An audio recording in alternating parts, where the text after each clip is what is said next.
brought to you by Lexus of Memphis. Here are your hosts, the voice of the Tigers, Dave Woloshin and Brett Stotts Norsworthy.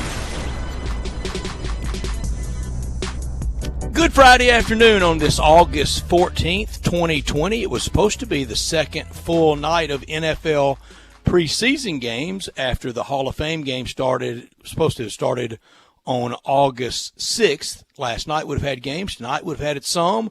Tomorrow some, even some on Sunday afternoon. But no preseason NFL games at all this year. Tomorrow was supposed to be the next to last Saturday without college football for the games on week 0. And today, the last holdout on week 0, Marshall and East Carolina. It will not be played then. It will be played Saturday, September 12th. So now the college football countdown clock moves to 20 days until the start of college football, Thursday night, September 3rd, with a full schedule for Saturday, September 5th, including the hometown Tigers, the champions of the American Athletic Conference, playing regional rivalry and foe and friend through the years, Arkansas State. Dave will be back with us on Monday. Drew has been with me all week. Drew's been with everybody all week. Feels like it. And at 6 o'clock, he'll be wrapping up his 21st hour on air, and that just touches what he does off there. And, Drew, for that, I am appreciative. And this audience I know is appreciative, and great job with you and Gabe the last 2 days on middays with Greg and Eli away. And can you make it to 6 o'clock with me, or are we going to have to scoop you up with a spatula and get you in your vehicle at 6? No, I'll make it. I mean, I've got my trusty Coca-Cola right here. I've got another one Man, cool I'll off in match the you a fridge, Coca-Cola. so I'm good. I'm good. I'll match you I know. a red. I'll match a red can with almost anybody, and we're going to have fun until 6 o'clock on this Friday. Now, I'll be out starting Monday for the next 2 weeks. Nothing at all to be concerned about. Just I think – I don't need a hero cookie for it. I'm not playing for one. I think I'm the last holdout at the radio station to not take a single day, not a second, not a minute during the pandemic. I had a day off in January for my mother's birthday, and I had a day off in February, and that was really remaining 2019 days, HR. That was remaining 2019 days. And what I'm saying is I haven't taken a day off, and I'm ready. I can't stand the term, and I know where it emanates from some. I've never had it with this show. I've never had it with sports, but I know where it comes from. Burnout, a little bit fried. I'm not either one of those things. I've got them and I'm going to take them. I hope on the eve of starting college football. I hope at some point, latter part of next week and into the next week, I can go out to Ole Miss football practice. And since Ole Miss is not on the Tigers schedule this year, I hope I can go out to a Tigers practice. I would have never gone in a year that they were playing each other. There's not a prayer I would do that. In fact, in years that the Tigers and Ole Miss play each other, not a single time, before or after, I don't go to the Monday press availability. I wouldn't dare get near that as, for eyes only type stuff. I wouldn't dare get near it. I wouldn't do that to my friends at Memphis, and I wouldn't want that put on Ole Miss. And what I would see wouldn't amount to a hill of beans, because sometimes I don't know a wing tee from 5 wideouts, but I hope I can go to some football practices over these next 2 weeks, but largely going to work in my yard, do nothing, but I'll be fine, and y'all will carry on just fine without me. 5 hockey games today. Yeah, it's nice. All day today we got a lot of hockey, don't we? Yeah, we do. I like it. 5 hockey games today, 4 NBA games today, PGA Tour going on, mostly full schedule. 13 of the 15 Major League Baseball teams going tonight.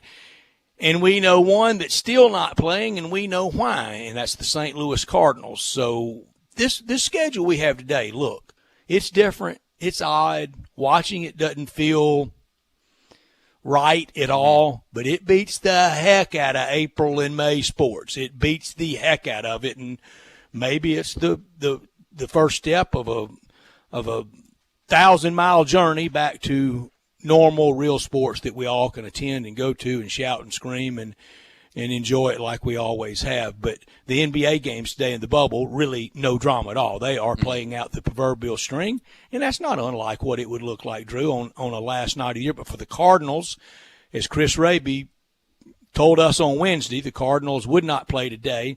They will play a doubleheader on Saturday, scheduled for that on the south side against the White Sox, and then a single game on Sunday against the White Sox, and then the Cubs with some doubleheaders in there. And I think it is patently unfair what the Cardinals, what position they have put other teams in baseball, like the White Sox and like the Cubs, that have followed the rules, were dutiful about the rules and the health protocols. And now for a team rolling along pretty good like the Cubs and a good young team like Chicago, all these doubleheaders can't be good for them, Drew. No, it can't be. That's wrong on the Cardinals' part. Yeah, it is. I don't really want to blame the Cardinals themselves. I do. Well, I don't want to blame the players. Let me make that a little bit more clear. I do. You do? I do. But because, Drew, somebody got outside there's no bubble, but got outside the health protocols, and it spoiled the pot for everyone. Well, I believe Rabies told us that he either had read a report or gotten the report that the infection from the tracer had come from a guy that one of the players of an employee of his that worked, I believe, on his yard or something, and that's where they believe that it came from. Oh, okay, but be careful. We know right now. Watch everything, and I've told the story. I know 2 times on these airwaves that I had the extermination company come by, Terminex come by, and met him at the back door, and he was great. Terminex, you should be proud. Sharp young man, totally professional. And I said, have you had anything, or are you good to go? Of course, I didn't temperature check because I don't think I even have a thermometer. If I do, it's old-fashioned. I know for sure I don't have one. But he said, oh, fine. He said, I can show you some documentation. I said, not necessary. He put his mask on. I had mine on for his protection. He had his on for my protection, and he worked 10 minutes in my house. You have to watch everything right now. You have to watch where you go. Particularly, I would say be very careful of going into some known hot spots like right now. You couldn't give me a week at Palm Beach right now. You couldn't give me a week at Point Clear in Alabama right now. You couldn't give it to me because those look like particular hot spots. So to be on the guarded, maybe extra careful, maybe too much so, I wouldn't go. Did you see what Dr. Fauci said today about temperature checks? I did not. Please inform me. Says they're not necessary. Waste of time. So what is – dang it. I mean, once I finally feel like I got an understanding of what all of this is, that – temperature checks, if it's over 100.9, I believe, right? Then it's time to go home, straight to home, limit contact with anybody else, go ahead and get 100% tested, and now it doesn't matter anything? Can we please just, I don't care if we find facts that prove it's wrong, or the things we were doing are wrong. Let's just stay on the same page because I'm tired of switching things up. Same page? We're changing books. You're right. Let's at least stay in the same book then. We're not even changing pages. We're changing, pardon the pun, complete novels. We're going to different books, and we're going to them in different languages, almost. And look right now. I don't think at the very top of medicine, they really know that much more about it than they did in March, and that's understandable too. That's not a criticism. No. And I guess it really would scare us if they just said we're winging it, we don't have a clue. I mean, it would be scary, but I feel like that's what they're doing as is right now, just due to the fact of the evidence that we have in front of us of all the different flip-flopping that we've done since March. Whether it was the mask, whether it was should we wear gloves outside of our homes. Now that was a flip flop, and now 3 feet, 6 feet, 12 9 feet. feet $1. Yeah, I mean, all for playing games. Stand up and holler. And with that, Drew, one thing that is really showing the divide, not just with the conferences that have announced that they're not going to play, most notably Pac-12 and the Big Ten, and those that are still trying to play from around college sports, be it the 3 Power 5 and the group of the non-Power 5 teams that include the AAC that encompasses the Tigers. You're seeing the sharp divide whether it's a map or just a doctor or a philosophy. And one thing that is really tiresome is if you provide all the provisos, if you scotch it with every, almost like the fine print of a stock prospectus. I mean, if you cover it every way you can, of course, health and safety being number one. If you do all that in the run up to this next comment I'm getting ready to make, but yes, if we can, I do want to play, then you might as well be part of the Manson family. Mass murdering, genocidal, knuckle dragging cretin. Yeah, then I don't want that to really realistically happen. I mean, that's the thing.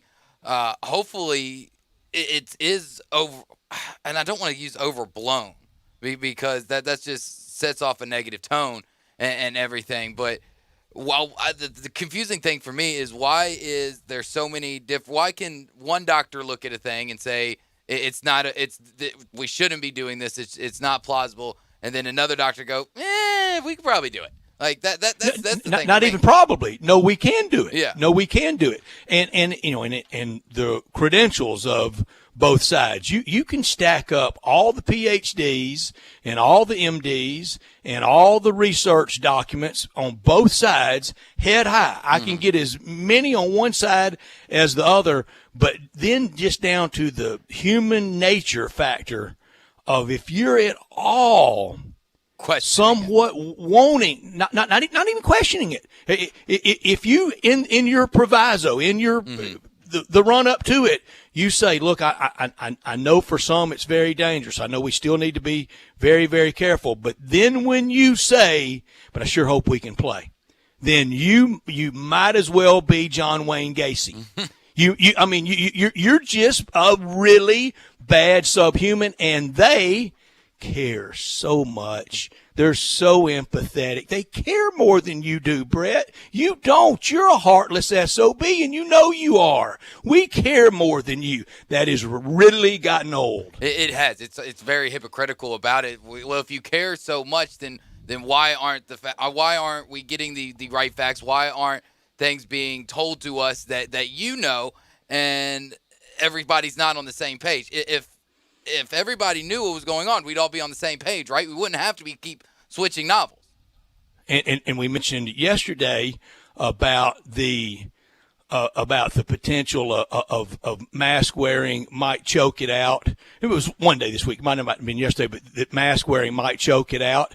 And we're all kind of coming to form on that. And if we had done it earlier, we would be better off. Well, I mentioned late May, we had reputable, gold standard resources saying not necessary. And then this one, there are some, and I saw a lot of them out at basketball games on March 10th, on March 7th, on March 5th. That was just at FedEx Forum. Saw a couple of the same ones February 29th in Oxford. That's all public outings that where I was out at large gatherings and not a mask in the crowd. Remember, I would sign off at night. I wonder if we'll see anybody wearing masks. None. There wasn't one. No. It wasn't a single solitary one in any of those places. February 29th, March 5th, March 7th, March 10th.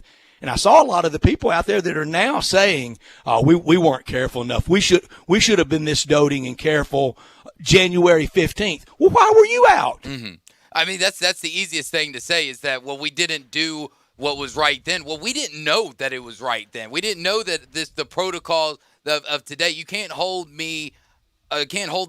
January 15th or even March 10th, Drew, to the same standards that we have today and on August 14th, because nobody knew how bad this thing was going to be. Nobody knew what it realistically was going to be.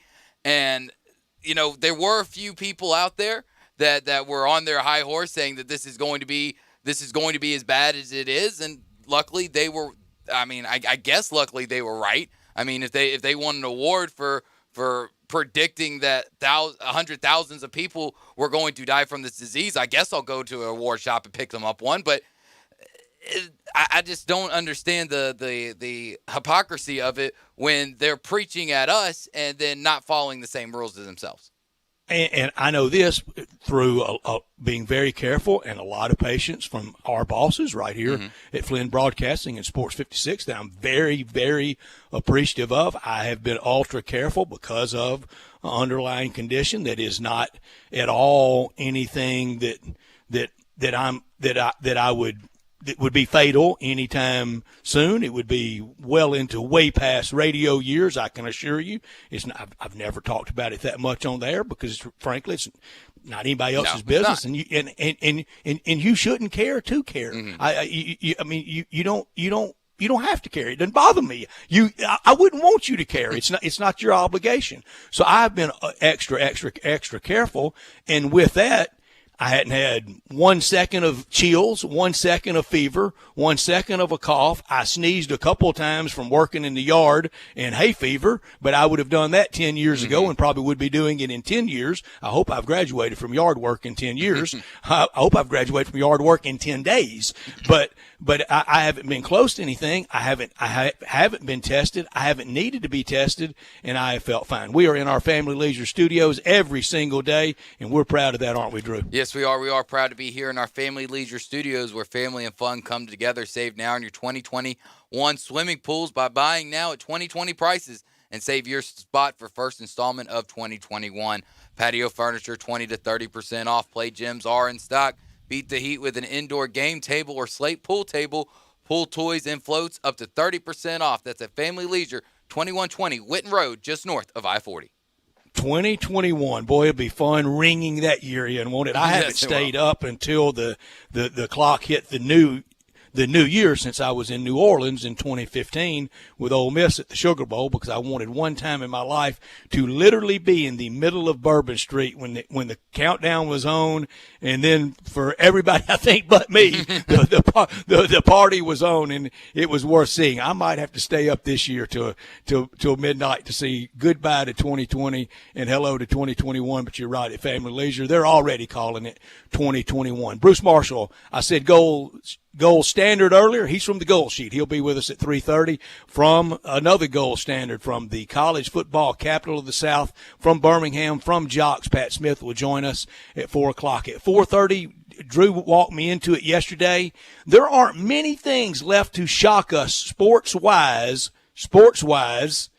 that's sports-wise in 2020, because I'm not even going to read it if it's non-sports. I'll just tell you. Sports-wise, not many things left to shock us. We will go over a few that would kind of floor us at 4:50 or so. I want to talk about the Kennedy Chandler news today and his commitment, his announcement to go to Tennessee, and also some NBA playoff picks about 3:50. I'm sorry, I missed that. And Carl, he's ready. He's ready for his NBA picks, and we'll have a lot of NBA talk and picks from Andy Schiffman at 5 o'clock. Hard ones at 5:30. We end the day at 5:45 with Taco Bell Crunch Time, and then we're out of here at 6, and the weekend will begin for us. This hour brought to you every day by the title sponsor of this hour, and that's the great people at Lexus of Memphis. The one and only Lexus dealership in Memphis is at 2600 Ridgeway and online at lexusofmemphis.com. Call them at 901-362-8833, Lexus of Memphis. They're offering the Golden Opportunity August sales event. Great offers on all 2020 models, the 2021s, also slowly starting to come in, and always special lease options. If you've ever thought I'd look great in a Lexus, well, guess what? Lexus of Memphis thinks you would look outstanding in a Lexus, too. Drive in luxury and confidence knowing that every new Lexus comes with complimentary first and second maintenance services. Stop by Lexus of Memphis at 2600 Ridgeway and put yourself in the driver's seat of an all-new 2020 flagship LS500, and you'll be looking and driving in style. Lexus of Memphis, the highest standards in the industry. When you purchase a Lexus, you get top-of-the-line engineering and design, and they make for the luxury driving experience. 901-362-8833, online at lexusofmemphis.com. Experience amazing at Lexus of Memphis. Top story of the day. My top story of the day, you just briefly mentioned it. Kennedy Chandler has committed to Rick Barnes in the University of Tennessee over Duke, North Carolina, Kentucky, and Memphis. Chandler is the 12th ranked player in the ESPN 100 for the class of 2021. Chandler says he chose Tennessee because it felt like home and that he was looking for a program that could help him develop, have a strong family atmosphere, and a coach he could relate to. With this commitment by Chandler, Rick Barnes has now signed a 5-star recruit in the last 3 recruiting classes. Rick Barnes has it rolling at Tennessee, and that will entail one of my high hard ones to you when we get to that at 5:30. And we want your high hard ones and your input at 67129 at the First Bank text line. My top story, the Memphis Grizzlies. They play tomorrow in the play-in Part 1 game in Dayton/Orlando. That's not in Dayton, but it kind of feels like it. It does. That overtime loss 2 weeks ago today to Portland was big then, but even bigger now. Now it takes 2 Grizzlies wins. Would have taken just 1 with that win 2 weeks ago in overtime. The Grizzlies, they may win tomorrow, but I don't think it's likely to beat Portland on Saturday and Sunday. But I still say, great year, improvement, hope, very solid, bright future, unmistakably. We see that. Plenty of things to work on, like no experience like experience for head coach and players. Next week starts one of the most insecure off-the-court off-seasons in team history. We will see if Robert Parra implements that clause. I don't think he will leave. I don't think they want to leave. I don't think that's in the offing. I do think he wants to play a little hard ball and get a better deal. Probably wants to get his hands on that $27 million the city found. But we'll see, and some real things will happen off the court that really aren't basketball related. Not top story of the day. My not top story of the day, Zach Plesac continues to dig his own grave with a 6.5-minute rant on Instagram claiming that the media is unfairly casting him and Mike Clevenger as bad people and villains for breaking MLB COVID protocol. In the video, Plesac admits to everything he has been accused of, but continues to try to play the poor, pitiful me card by saying the media is terrible. They do some evil things to create stories and make things sound better and make things sound worse. They are casting us as bad teammates, bad people, and dragging us across the mud. Boo-hoo, Zach Plesac. You broke the rules. We're just reporting on the facts. You admitted to everything that you've been accused of, and yet you still won't apologize or say sorry. Like, are you kidding me? Why you keep digging your heels in on this? It's the easiest words on earth to say, but it's really hard to prove. He hadn't said them, and he's not hasn't. proving them, is he? No. he hadn't. My not top story it was yours, and we rarely differ that much. Kennedy Chandler, he signs with Tennessee. If he's real good, he won't be there long. He'll make the move to the NBA. If he's just a steady, really solid, good college player, then he'll be there 4 years, and I wish him well. No trashing of him. I don't think anybody, and he sure doesn't, deserve the treatment that Tony Harris got once upon a time. I remember it well. It got ugly for a lot of reasons. Kennedy Chandler, good luck. And when the Tigers and the Vols play, when you're at FedEx Forum, you know what the treatment's going to be like. And the rest of your career at Tennessee, I wish you well over your entire career at Tennessee. There's a difference between wishing well and wishing success, though. Yes, I wish you well. I do not wish you success. There's a big difference. I wish him success, just not against Memphis.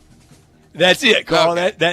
That's kind of what we're all saying. And no success. Just zero success. Coach Hardaway's not going to bat 1,000. It's impossible to do, but he pretty much has, and I think most of the long march of his coaching tenure at Memphis. For a player in Memphis, most of the time, he will get them. Yeah, he will. And I had no expectations of Kennedy Chandler choosing Memphis. I thought that it was probably going to come down to Tennessee, Duke, and Kentucky, and he ended up going with Rick Barnes and the Volunteers on the east side of the state. So it really wasn't that big of a shock to me. I must say to Tennessee fans, college basketball fans, I missed it bad on Rick Barnes. When he took that job, I thought he was taking something. I did. I missed it bad. And I'm here to pay the price. I thought he was taking a cushy, great-paying job and was just going to kind of mail it in and fund the retirement account a little more. Not a chance. I couldn't have missed it more. He's done them a great job, and they may have their biggest college basketball success still in front of them.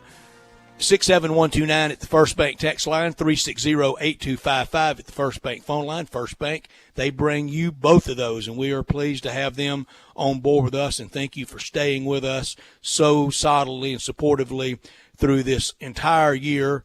even those weeks at April and May without sports. Visit firstbankonline.com. That's firstbankonline.com. They know what you need, a reliable, trustworthy Memphis banker that can give you an answer and give it to you quickly, make the decisions for you right here in Memphis. They know if you're ready for that loan, that capitalization of a project, you need an answer, you need it quickly, and you need it directly from the First Bank banker you're dealing with, and you can do it with them. First Bank, they've got stories and a record of customers reaching high. Community banks are the preferred lender of people building a success story. Build your success story starting today at First Bank. Visit firstbankonline.com. That's firstbankonline.com. We will talk the college football scene on and off the field. We will talk the NBA playoff scene and the odds for it with Bruce Marshall from the Goal Sheet. That's next. We are Sports 56 WHBQ. Listen to us daily on AM 560, 96.1 FM, or 87.7 FM. Brian Elder's Roofing Solutions. Chris Price here for Brian Elder Roofing. The storms we've had over the past several months have been devastating to our communities. The rainy season is ahead. You may have not even noticed the dripping in your attic, water stains throughout your home, or even worse, mold and mildew.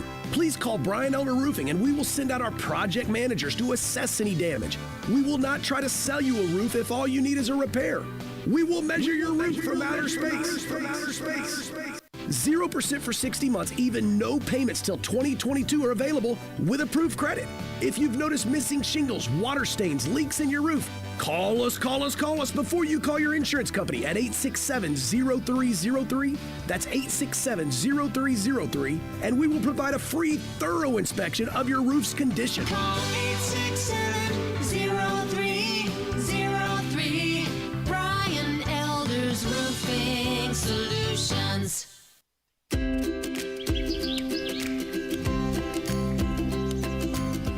Summertime and the living is easy. No more cutting or paying utilities. Literally, you guys, Town Village Audubon Park, nestled in the heart of East Memphis, located corner of Park and Cherry, is a beautiful residential neighborhood. Looking for a great place to retire, but you still have a very active lifestyle? Then visit Town Village. Only requirements that you're 55 plus.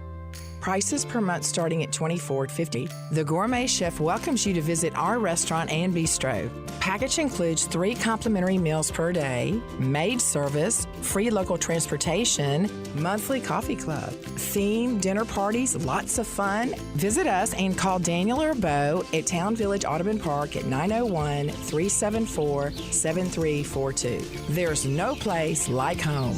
Town Village Audubon Park. Hi, this is Rob Brown. Join Pete Cordelli and me for Sidelines, Saturday mornings, 8 to 10 a.m. on Sports 56, 87.7, and 96.1 FM. We'll cover the Memphis Tigers, the SEC, recruiting. Hey, if they keep score, we're covering it. Check us out on the website at sports56whbq.com and sidelines.live. Sidelines is brought to you by Duncan Williams Asset Management. Saturday mornings, 8 to 10 a.m. Get up and give us a call. Hi, this is John Conway with Conway Services. Have you noticed your air conditioning system struggling to keep up this summer? It may just need a tune-up. Good news, it's super tune-up time at Conway Services. We'll come out and perform our exclusive 16-point Energy Saver Super Tune-up on your air conditioning system for only $69 with a free on-leak check.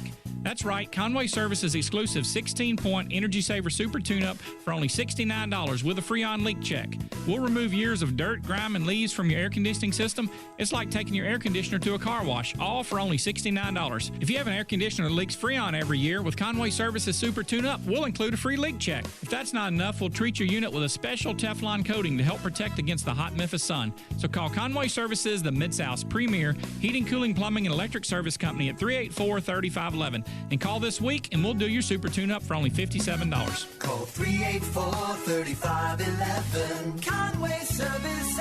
Call Conway today. Now, back to Sports Time on Sports 56 with Wolo and Stats. This hour of Sports Time is brought to you by Lexus of Memphis. Here once again are Dave Woloshin and Brad Norsworthy. We like to party. Drew and Brett with you on this Friday afternoon. Carl Morris producing. Great job, guys, up for everybody. We really, for everyone out there, I know I can speak for them. Thank you all for the great job you've done all week, Drew, in the marathon.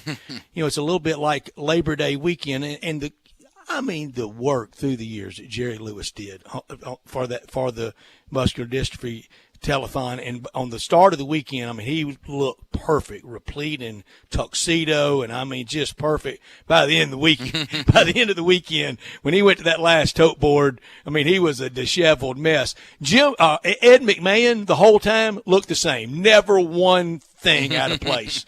So you're kind of pulling Ed McMahon right now. You don't look the least bit. At the end of it, we'll see how you are today. Every Friday we talk to Bruce Marshall from the Goal Sheet, one of the biggest brains out there about all sports, particularly college football. We will get to that, but Bruce, I want to start with good afternoon, to where I want to start, and then I want to go to the Grizzlies tomorrow. A pretty healthy, decided underdog tomorrow, 6-point underdog tomorrow in the first part of the play-in game. Vegas over and under 233.5. First of all, any thoughts on that? And overall on the bubble experience, how have you done? How heavily has it been handled in Las Vegas? Yeah, they're doing some pretty brisk business in Las Vegas, Brett, and I've actually done pretty good thus far. I've been focusing just on a handful of teams. Phoenix was certainly one of them. San Antonio pretty good, although I pulled off that yesterday because the Spurs were out there. NBA really should have flipped the starting time of the Spurs and Grizzly game yesterday.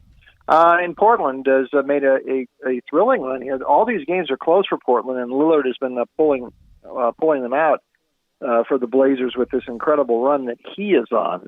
I think, I know there was almost a full season before, mid-March when this thing stopped. So the Grizzlies were enough ahead where they were able to slip in here. But I do think it's kind of a shame we don't get to see Phoenix a little bit more. As long as they're changing this stuff up, why not have 9 and 10 play a game and the winner play the 8? Just because Phoenix have been playing so well, and I think it's sort of a shame they're not playing, and Memphis still is, because the Grizz didn't do much, and except against a couple of teams that were completely depleted. That was about all the Grizzlies did. Having said that, it could be close tomorrow, but I think Portland gets through, and I think it's good if Portland gets through. I don't want to get anybody mad at me in Memphis, but the Grizzlies aren't going to beat the Lakers in the next round. Portland might have a shot, so I think it's a far more interesting opening round if Portland's in there than the Grizz. Yeah, Bruce, I think even the most diehard Grizzlies fans in this market kind of agree with you that the Grizzlies pretty much don't have a prayer against the Lakers if they make it through the play-in game. But now that all the playoffs are set, have we had any odds-on favorites change in the last week or in the last couple of days since everything's been set? I haven't been into the sports books for a bit here to see what's going on. I would not be surprised if the future odds here changed a little bit. The Lakers have not looked all that good. The Bucks are now, from what we're seeing, I think the Bucks are the favorite right now to win the whole thing. And the Lakers have not played all that well. Not that I get too carried away with the Sacramento game, but they're not shooting threes all that well, and they're struggling. Mm-hmm. Yeah, right now the Lakers are 3-1 to win it all. That second best, the Clippers are first at 11-4. The Bucks are third at 13-4. Then Boston and Toronto both 10-1. Houston 14-1. Denver Nuggets 25-1. I've spent $20 on a lot less, Bruce. Yes, and by the way, here we go. Colorado just shot at an empty net in the last 10 seconds, and this is a 3-2 Avalanche lead. That puck goes in, the over cashes, and the puck line cashes for the Avs, and this missed by about 4 inches on the length of the ice shot. But that's anyway, gaming. Yeah, Denver's an interesting price there, and we'll see. A lot of people think Miami could be able to cause some trouble. The Bucks have not looked all that great themselves down in the bubble. Lakers, though, really not impressed much at all. And for a while there, they were shooting threes at about 12-13%, just not doing anything. And you can't. They got a little bit better the last couple of games, but they have not hit stride at all in the bubble. And so I think they could certainly have their hands full with Portland in the first round. Denver at 25-1 just on a flyer, and you mentioned Miami at 33-1. If they can get past that first round series, they could really get scary. When I say I've spent $20 on a lot less, Bruce, about a year ago, not once but twice in a 2-week span, I go in and pay the cashier for $20 on pump so-and-so, and I get in my car and drive off and don't get my gas either time. So I promise I've spent $20 on a lot less. Yeah, me too. So that might be worth it. It might be kind of fun to give those teams a shot. But it's going to be. I think this will start to heat up here. One team that's not going to do anything is Philadelphia. I don't think the way with the Simmons out and Embiid continues to get hurt, I wouldn't expect the Sixers to do too much. But it'll start ramping up after much of the last week, except for a handful of games. That's been sort of these teams. It's been just like. They've been treating it like preseason games, except those teams that have had to win. And so we got a little bit of that yesterday, at least. Mm-hmm.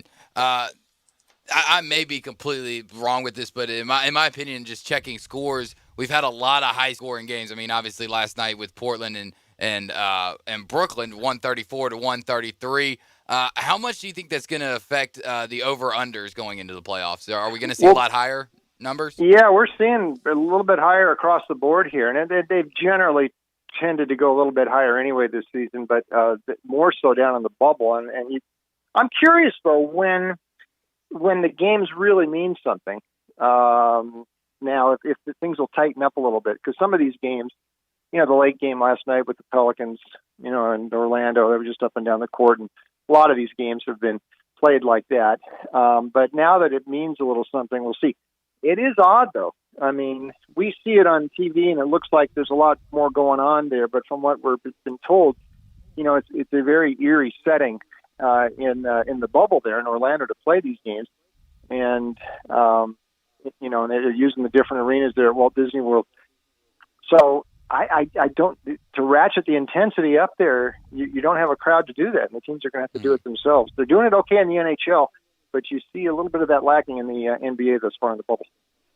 Bruce, to college football in the week that was, and it was an historic week, breathtaking on many fronts, but not shocking. I wasn't surprised, but I was shocked by the speed of we're going to play and then we're not going to play, led by the Big Ten. Bruce, one thing that has shocked me is the resistance and the anger, the contempt at just the veiled comment of some accusing others of maybe rooting against college football. And it's clear that some have. I wish they would embrace it and say, yes, I'm rooting against it, and lay out your reasons, whether it's highbrowed and virtuous and legitimate in many cases, like the health and safety issues. I understand that. Say that. Be clear about that. But some, I think, are, because I do think there is more than a cottage industry of college football haters for a lot of different reasons. They may feel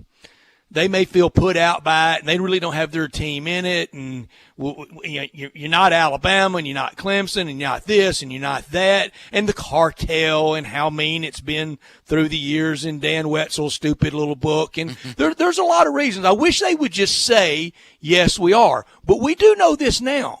The Pac-12 and the Big Ten, they now have a prurient interest to be rooting against college football, and they are, because they will look horrible if it's pulled off well.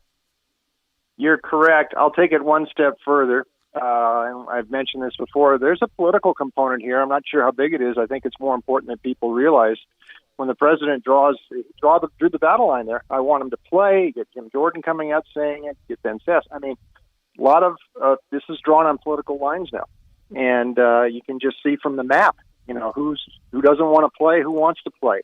And I'll say no more, but I think you can figure out where I'm going with this. That's not all of it, though. I mean, there's other things going on, of course. The myocarditis thing is another factor. The Big Ten, I think, the liability thing here. And by the way, it's a little curious to me why, health and safety. Of course it should be, but listen, if health and safety were the first concern, then football should be outlawed, period. the number of people that get maimed in it and get, the CTEs and all that. The thing is, people know, the guys who play now, at least with the CTE stuff, they know what they're getting into. The liability possibilities, now I've heard different explanations. My best friend's an insurance attorney and settles a lot of these things. State by state, it's different. It would be hard for a player to prove that he got COVID from the football field, considering there's all sorts of other places you can pick up the COVID. So, and it's very remote, this argument that the Big Ten and the Pac-12 made about the liability. Yeah, it's there, but I mean, it's very remote. I think these 5 leagues that are giving it a go here, and I'm including the Sun Belt and the American too, and maybe even Conference USA to a certain extent, they're gonna go until they can't. And we're just gonna have to watch if there's outbreaks, and this could change within 24, 48 hours, and one of these leagues could say, I'm not going to do it. So it's touch and go. I think pushing the start date back to late September is probably a good idea. Because maybe this thing, there are some states that are backing up a little bit in the corona numbers, so maybe that will help things a bit. But don't underestimate the political component of this. And we talked about it. The 2 leagues we thought might buckle first did. And you can draw the political analogy there if you wish. And I think it's real, though. Mm-hmm. And Bruce, let's say that the Big 12, ACC, SEC, the 3 Group of 5 conferences decide to play football for these sports books, especially out there in Vegas. Are they concerned about a loss of revenue in the Pac-12 and Big Ten areas, or are they more along the mindset that people that bet on football are going to bet on any football? It doesn't have to be their teams or their conferences.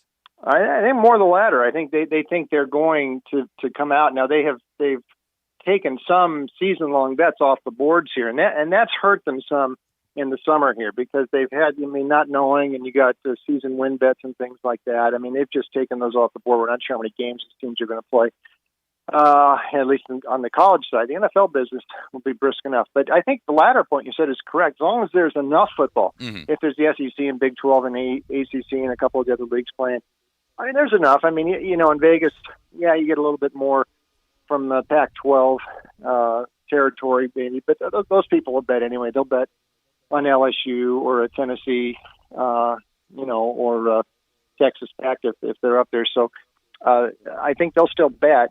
Where they have lost, though, these season-long bets, they haven't been able to take those in a while because they don't know how many games the teams are going to play.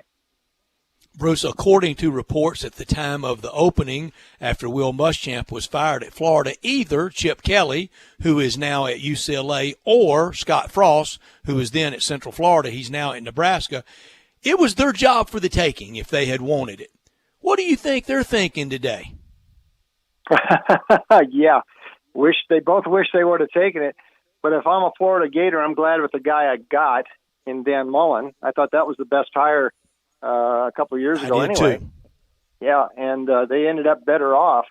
Now, Scott Frost still might. I'm of the opinion Nebraska right now is really, that is, not impossible, but I mean, that is a tougher job than it used to be. So Frost may have to go somewhere else in his career to really start winning again. It's going to be tough in Nebraska, but you are right. And Chip Kelly, I mean, he took less money at UCLA. He just wanted to be on the West Coast, and that was his prerogative. Wanted to hide in Brentwood. Hide in Brentwood. I would rather be in Gainesville and Brentwood any day of the week. Besides, they have Waffle Houses in Gainesville. They don't have them in Brentwood. So, there you go. But no, they are both wondering, and especially since Dan Mullen looks like he might be playing football this fall, and the other guys might not. And on the college football playoff front, for the first time ever, I have amended however many number it's been through the years. I've always said I want the best teams in there, whether it's 2, 4, 6, 8, whatever it is, 28. I want the best teams. I think this year, to reward right now those 3, particularly the AAC, I think it should be the conference champion of the ACC, regardless of record, the conference champion of Big 12, regardless of record, same with the SEC. And then the 4th team should be, I think it will work out to being the champion of the AAC for the solidarity, for the kinship, for standing strong. I would endorse that. I wouldn't bet on it, though, because we know the way the big boys think, and they're going to want more for themselves. But I think that would be a very good magnanimous gesture and would be appropriate. So I wouldn't argue with that. I'm just not going to hold my breath because I know magnanimity. I know the way the big boys think, but it's a heck of a good idea, I think. It's time for the big boys to let some more people into the club and allow other teams to be those big boys, those other teams that have worked hard, and I think they've done it the old-fashioned way. They've earned it. Bruce Marshall, thank you for your time today. Enjoy the weekend. Tell our listeners how they can access more information from you and your picks for the weekend ahead for basketball, hockey, NBA, and maybe even if you have a golf pick. Yeah, got a lot of it. By the way, kick the Pac-12 out of the playoff anyway and put the American in there. I'm going to. I'm with that. I'm with it. Yeah, all the way. It's goldsheet.com. We got pick. You're right, Brad. Everything. Hey, had a big hockey day yesterday. Got more hockey today. Baseball, NBA. Goldsheet.com. My picks are also up at VegasInsiderDonBest.com. We're going to sneak some soccer in there too. More Champions League coming up tomorrow. And people need to start going to goldsheet.com and reading the retrospective. Start rerunning the little Super Bowls. You know I love them every year at this time, That's Bruce. Right. Preseason. I forgot about preseason. That's right. That's right. Thank you, Bruce. Have a great weekend. We'll talk to you next Friday. You too. You got it. Bruce Marshall with us every Friday from the Gold Sheet. Drew, I think it's time for the quote-unquote big boys to allow more in the club, like 80 teams, like we talked about one day earlier this week. Yeah, I think so too. I think it's time for there to be a little bit more seats around the table. If the quote-unquote table's not big enough, let's bring in a whole new table. Well, let's get a new table. Have these programs. They stood with you. Exactly. They went out there and they went out there and fought. They didn't join up in the snowball effect, and they could have. It could have left those three and maybe just two kind of squishy on an island. They didn't. And the leadership of Mike Oresco and the conference commissioners of the Sun Belt and mostly in Conference USA, I think to be applauded. When we come back, we wrap up hour number one with our NBA picks. We want yours at 67129 at the First Bank text line. NBA picks, they're next. R&R on Sports, Saturday mornings, 10 a.m. Sports 56, 87.7, and 96.1. Don't miss us. The folks at Homer Skelton Hyundai want to say thank you. Thank you, Memphis, for another spectacular year. They set records, but I can understand why. You think about the product. Where else do you get a 10-year, 100,000-mile limited powertrain warranty? That's what you get on every new car at Homer Skelton Hyundai. Oh, and thank you again for the 11th straight year, the #1 certified pre-owned car dealership in all of Memphis. It starts with that product, but then it goes to the shopper assurance. Where else do you go where you get transparent pricing, flexible test drive, take the car for a couple of days if you want, streamlined buying process? You're not going to be there all day, in and out. And then, and I have not seen this anywhere else, the 3-day worry-free exchange. You buy a new car, if you've got any buyer's remorse, you've got 3 days to change your mind. Just get on Lamar, take it into Mississippi, the first exit's Craft Road, turn left, and go see Chris True and all the gang at Homer Skelton Hyundai. I Buy Houses, 901-406-1101. That's 901-406-1101. I Buy Houses. I Buy Houses will buy a house in any area, in any condition, and yes, it's guaranteed to close in 5 days. If you need to sell your home quickly, call 901-406-1101. If you've been through a divorce, if you lost your job, if you're tired of renters, I Buy Houses can get you your money quickly. I Buy Houses will buy your home in Shelby County, DeSoto County, Memphis, Bartlett, South Haven, Horn Lake, Olive Branch, anywhere and everywhere in between in any condition. And yes, they're open 24 hours a day, 7 days a week. I Buy Houses, 901-406-1101. That's 901-406-1101. Grab that pen, 901-406-1101. I Buy Houses. Have you wanted to speak a new language but thought it would be too difficult? Then try Babbel. Babbel starts by teaching you words and phrases that gradually get more complex. Soon, you're practicing short conversations. So in 15 minutes a day, you'll be speaking a new language in a few weeks. Babbel is built around real life. It teaches you practical conversations that you will actually use. Babbel, language for life. Now try Babbel for free. Just text TRAIN to 484848. That's TRAIN to 484848. Did you know that right now, Geico is offering an extra 15% credit on car, motorcycle, and RV policies? That's 15% on top of the money Geico could already save you. So what are you waiting for? Your dog to make you breakfast in bed with Belgian waffles and fresh fruit compote? As nice as that sounds, that's probably never going to happen. But at least there's never been a better time to switch to Geico. Save an extra 15% when you switch to Geico by October 7th. Visit geico.com to learn more. Now, back to Sports Time on Sports 56 with Wolo and Stats. This hour of Sports Time is brought to you by Lexus of Memphis. Here once again are Dave Woloshin and Brett Norsworthy.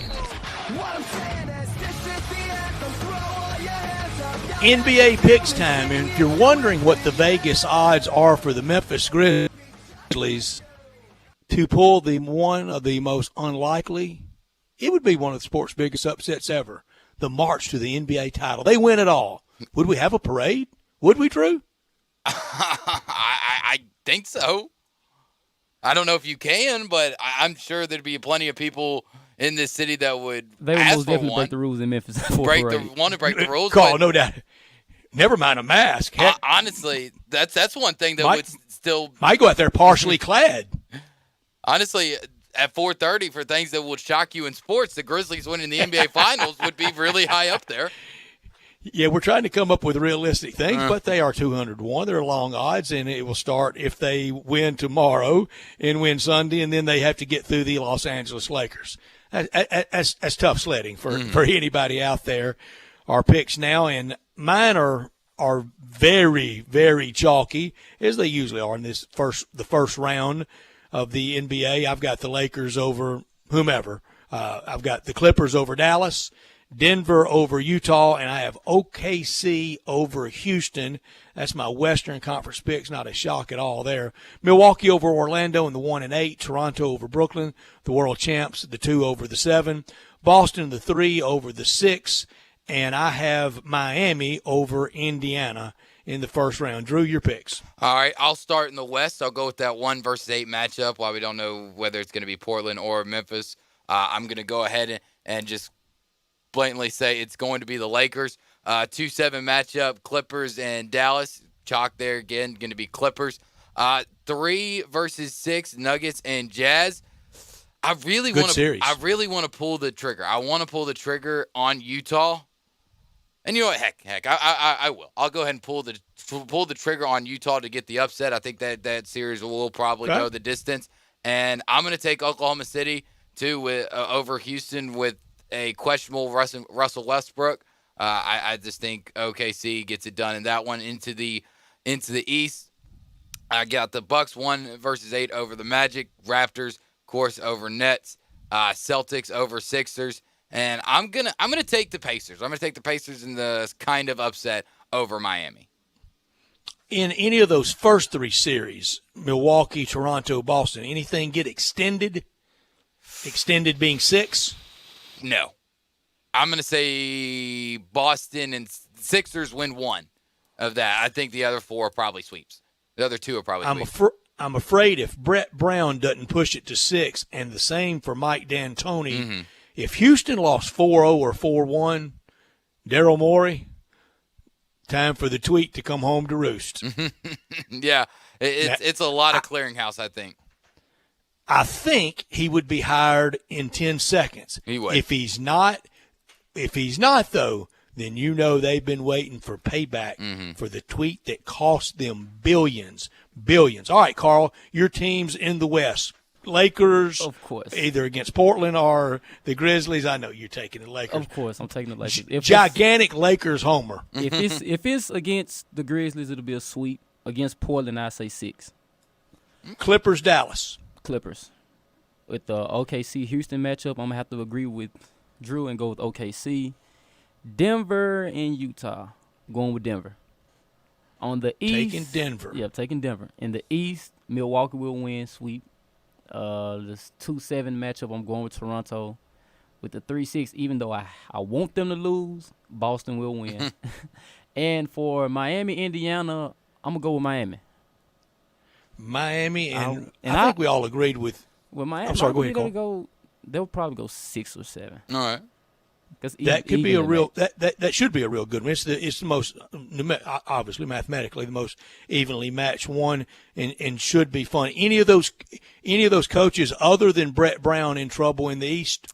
I'm going to say no. I think it's just Brett Brown, and even into the West, I'm going to say D'Antonio is the only one really in trouble. So basically, if you're if you're a 5 or a 6 seed, you could be in some trouble.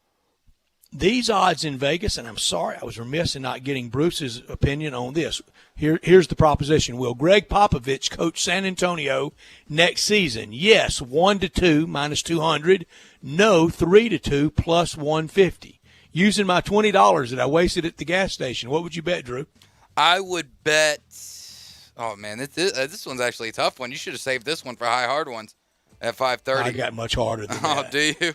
I don't know if I do. My brain's been pretty drained. So if my hard ones are kind of soft and right down the middle, I apologize. I will bet that he will return next year for his final season, just due to the fact that there's so much unknown going on with this year. Ended the 22-year playoff streak. I think he wants to have a little bit more of a consistent full season, all 82, and I mean, come on, it's Pop. You know he definitely wants that farewell tour. I don't know that he does. I think he does. I don't know that he he'll does. like it. Maybe so. I'm going to take the no. Since it's my hypothetical $20 that I wasted at the gas station, I'm going to waste it again and say no. Pop doesn't return. It'll be interesting if he doesn't to see exactly who they hire. 1 hour down, we start hour number 2. We start it with Pat Smith from Jocks down in Birmingham. Guess what the topic's going to be with somebody from Jocks in Birmingham? It's not going to be world team tennis. It's going to be college football. That's next.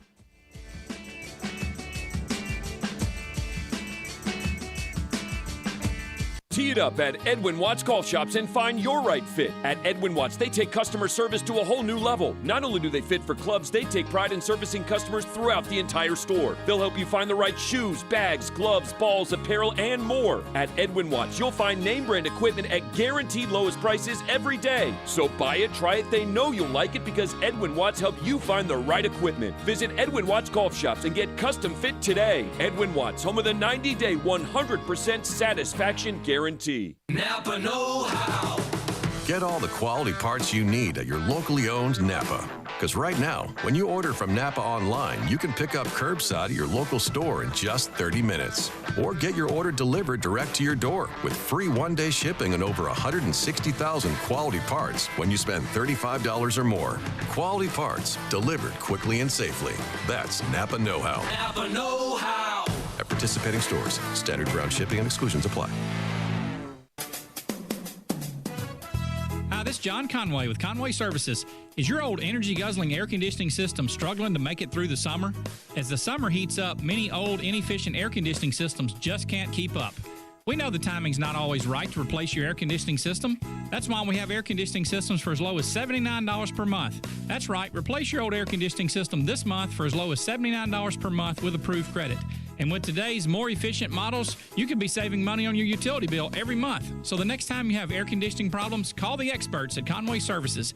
And you know with Conway Services, you'll be receiving our award-winning service every time. So call Conway Services, the Mid-South's premier heating, cooling, plumbing, and electric service company at 384-3511. And the first 30 callers with a 10-year-old air conditioning system will come out and inspect it absolutely free.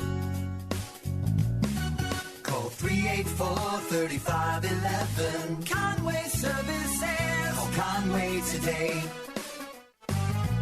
If ever there was a time for comfort food, this is it. And there's no comfort food like Sunrise on Jefferson. Fresh-made breakfast featuring Sunrise's signature homemade square biscuits or the huge selection of hot, fresh, and fast lunch items are all part of what has always made Sunrise the most comforting of comfort foods in Memphis. Of course, everything that can be done to keep you and the staff safe at Sunrise is a top priority. And you can always order ahead and get delicious Sunrise to go. At a time this confusing, it's good to know there's one thing you can count on: Sunrise.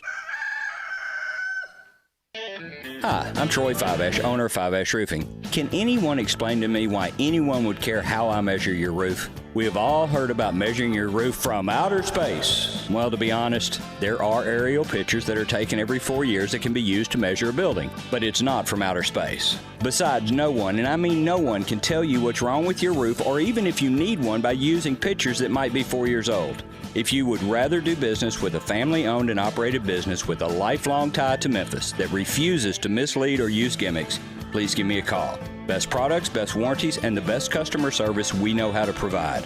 Fiveash Roofing, proud partner of the Memphis Tigers and the official roofer of the Memphis Tigers home team. Fiveash Roofing, fair, honest, and ethical. 367-0050 or memphisroofer.com. 367-0050 or memphisroofer.com. Fiveash Roofing, it's what we do. We're here for you. We are Sports 56 WHBQ Memphis, WIVG-FM Tunica Memphis, and WPG-FLP Memphis, Flynn Broadcasting Stations. Now, more of Sports Time on Sports 56 with Wolo and Stats. This hour of Sports Time is brought to you by Homer Skelton Hyundai. Here once again are Dave Woloshin and Brad Norsworthy. Dave will be back on Monday. It's just Drew with me the rest of the way until 6 o'clock today, and we want you to be a part of it at 67129, the First Bank text line, or at 360-8255, the First Bank phone line. Tom Izzo says he 100% believes that we will have college basketball this winter. Get ready, Tom. Here comes all the people that's going to think you're a mass murderer, a member of the Manson family for wanting that. You're not supposed to have any kind of hope for anything these days. Somebody's always got a lot of hope, as I said, from the heart of college football country, down in Birmingham, down at Jocks. He joins us now, Pat Smith, and we're glad to have him with us, as we always do. And, Pat, I think we're always either talking UAB Tigers basketball or college football with you, two topics I like a bunch, and I know you do as well. Good afternoon. Absolutely. I hope you guys are doing well in the beautiful port city of Memphis on this probably a cool August day up there, right? That's not bad. You got it. Actually, not that bad.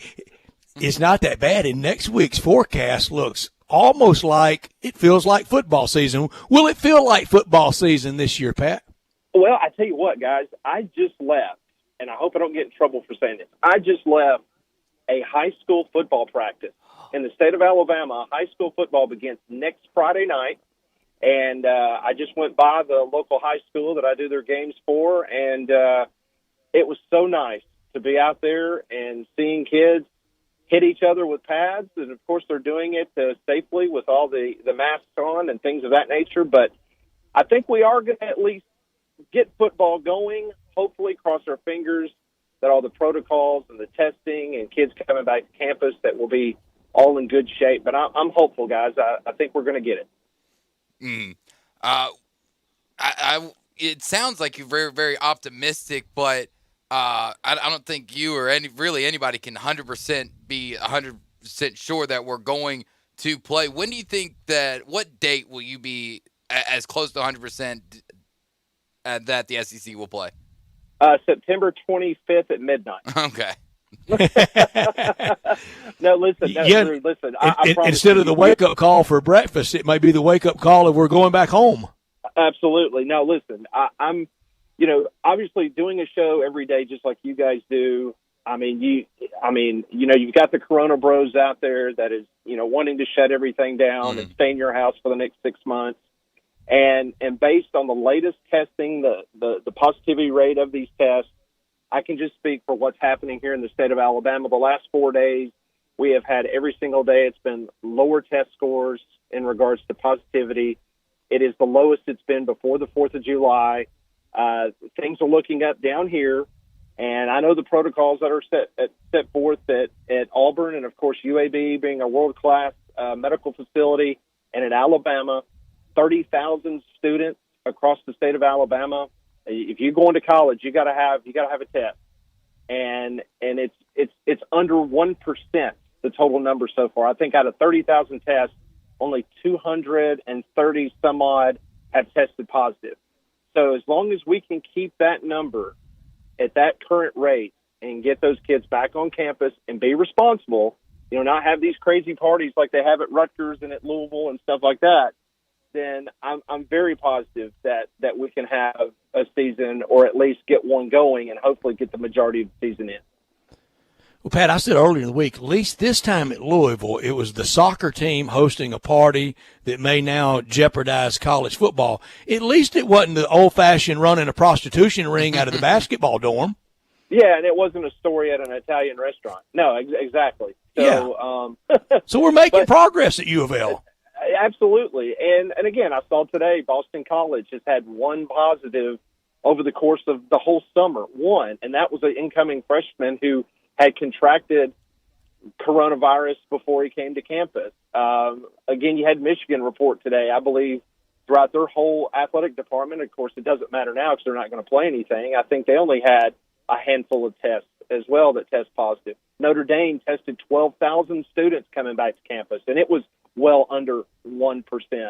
So, again, that's the biggest fear right now, and that's why I will applaud the SEC for doing the schedule for September 26th, because that will allow everybody to get on campus. You're able to see exactly what this transmission rate is, because I'm telling you guys, talking to the Alabama football players and the people that go to Auburn and UAB, I'm telling you, it is as close to a bubble as you can get at those three campuses. I'm talking about the staff, the players, and the wild card is going to be these students. And, can these students come back to campus and act responsibly, and those that cohabitate with those students coming back, that they limit their exposure to whatever they might be bringing back to campus. Yeah, Pat, I would like to put a little faith in my fellow human beings, but as somebody who's only about 3.5 years removed from college, I would not bet a dime on 19 and 20-year-olds to try to stay safe and away from each other. It's a pretty safe bet, Drew. It's gonna be hard, but let's say we are able to go forward this year with the SEC, ACC, and Big 12, along with the group of 5 conferences, and we crown a champion. We get through the playoff, we crown a champion. Do you think realistically the Pac-12 and Big 10 and Mountain West and MAC, when they play in the fall, will try to make a claim for a championship themselves? In the spring? In the spring? Yeah, when they play. Yeah, I don't think there's any doubt. I mean, do you think those guys are gonna appreciate the fact if Clemson or Alabama or Georgia or Oklahoma raises the college football playoff trophy? No. I mean, they're already griping and complaining now up in Columbus and on the West Coast about this can't be a legitimate championship. Of course they will. I threw this out on our show yesterday. I mean, if the tables were turned and the SEC was the one saying, we don't feel comfortable moving forward, so we're going to shut it down and we're going to look to the spring, then all of a sudden the Big Ten's playing football. I promise you right now, Ryan Day and Gene Smith at Ohio State, they're right there licking their chops going, we're finally going to get another Big Ten team in the college football playoff, because they're not going to care one iota whether a Southern football team is playing football or not, because they're going to claim whatever they're going to claim. Mm-hmm. I mean, and they shouldn't. No, and here's the thing. I mean, even if it's the Big 12 shuts it down, and it is the ACC and the SEC, look at history. Look at how those two conferences over the course of the last 5 or 6 years, because of Clemson's dominance and Alabama's dominance, and of course LSU last year. I mean, basically all you're doing is marking off Ohio State out of the college football playoff this year. It was probably going to be 2 SEC teams, might have been one Big 12 team, and of course Ohio State. So you're really not losing a lot by the Big Ten saying we're going to go to the spring. The Pac-12 has been a joke for years, and they were just doing what their big brother in the Big Ten were telling them to do anyway. So I think Oregon could have had a claim this year. They were a really good team last year, but they lost in that opener, and that was a de facto elimination game last year on opening day to the Auburn Tigers. We're visiting with Pat Smith from Jocks in Birmingham on college football, and Pat, when we talk about the numbers this week, the campus numbers, and it's not just Southern colleges at Notre Dame. When you see all these testing numbers from around the country, you mentioned 1%, but you know what we're up against now, Pat? We're up against having to bat 1,000 on a health front. That's impossible. Yeah, and what about the fact that today you had 60 parents of Iowa football players sending a certified letter to the Big Ten Commissioner, Kevin Warren, basically saying, look, when our players decided to go to Iowa to play football, they understood that there were certain risks involved, CTEs, possible brain injury that could lead to Alzheimer's, dementia, all the other health risks involved when you play football. They assume those risks when they step foot on campus there in Iowa City. They want to know why in the world they're not playing football this fall, that they understand that there's risk involved with coronavirus and COVID-19, and they want some answers. And, of course, they're not going to get it because, let's just face it, the Big Ten, a week ago, they lay out a schedule. It's full steam ahead. But then all of a sudden, within 4 days, they get this wonderful medical advice that nobody else in the country seems to have, that they're moving forward with. But the Big Ten decided, no, we're not doing it. So, but you're right, Brett. It's a situation now that you have to be perfect. I mean, you can't have, it was once everybody said we're going to go forward, then they were going through their medical annuals trying to figure out, okay, so what's the next thing that we can kind of hone in on and say that they don't need to do it because it's risky? Well, now it's the cardiac situation, which I can tell you, I know this for a fact, the SEC protocols about testing, having EKGs, having cardiac MRIs, all those items, that has been done in the SEC for some time now. The Pac-12 hasn't been doing it at all. The Big Ten's been behind the eight ball. So the SEC has kind of been in the forefront by doing this testing when they come on campus for the first time or when somebody gets sick. So that's why the SEC and the ACC feel good right now about moving forward, unlike what the Pac-12 or the Big Ten was looking at.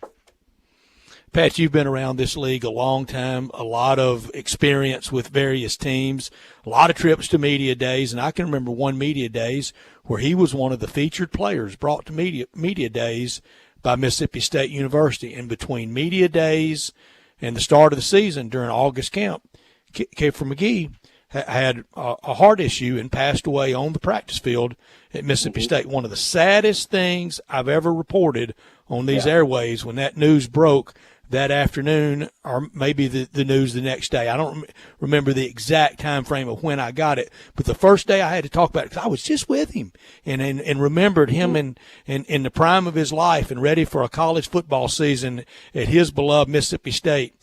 And I don't know what the issue was, but we know it didn't have anything to do with COVID-19. Doesn't make it any still, after all these years, less sad and less tragic as it was back then.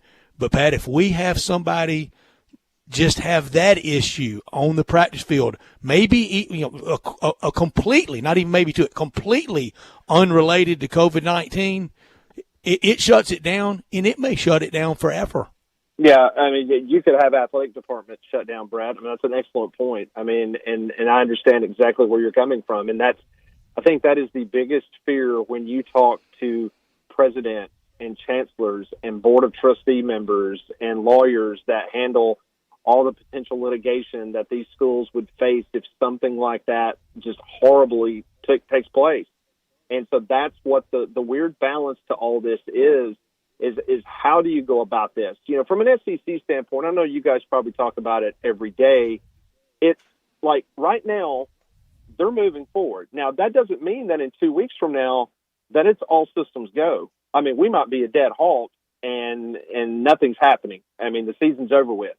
But as of right now, that's the thing that perplexed so many people, including me, about the Big Ten and the Pac-12 go ahead and doing what they did, especially after they came out with some bogus schedule.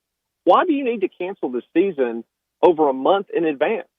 I mean, your players were already working out on a Big Ten campus. I mean, heck, Ohio State was having practice the morning they announced that they weren't going to play anymore.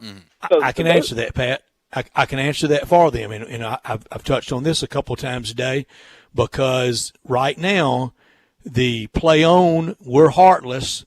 The stop, they care more than we do, Pat. They just care more than us. They've got more empathy. Well, I could say this.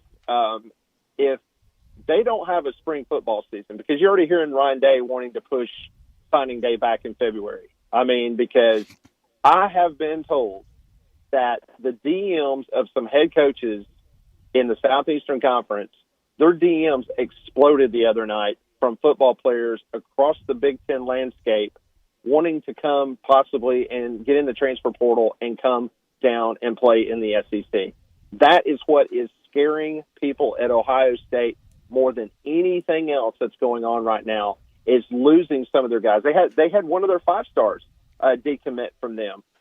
You've got guys on their roster. I mean, if you're Justin Fields, are you really going to play in a spring season? Are you really going to play football in January and February, and then in Not a April you're chance. going to potentially get drafted? I mean, the whole thing's bogus. I mean, there's no way that a spring season is going to work out because, again, if it is about the player's health and you're not playing in the fall, then by all means, let's play a spring season of 8 to 10 games, and then let's have spring practice about 2 months later, and then let's play a 10 to 12 game schedule 4 months after that until the new year. I mean, that part makes no sense whatsoever. Now they'll never play in the spring, but let's make that gigantic jump that they do. And whenever it starts. And however many games they play, it will be however many they play. Get ready for this too. It's going to be every single thing college football people have wanted to experiment with forever. It will be 12-minute quarters. It will be a running clock in case of a sportsmanship rule, and it will be no kickoffs, ball placed at 35 to start the game. It will be every experiment Rob Manfred hadn't tried for baseball will be tried in the spring. Well, no, you're right. And probably it'll be a cross between the Alliance of American Football and the latest version of the XFL mixed in with these bogus spring games that we see every year on the SEC network that nobody understands what they're doing, with their scoring system.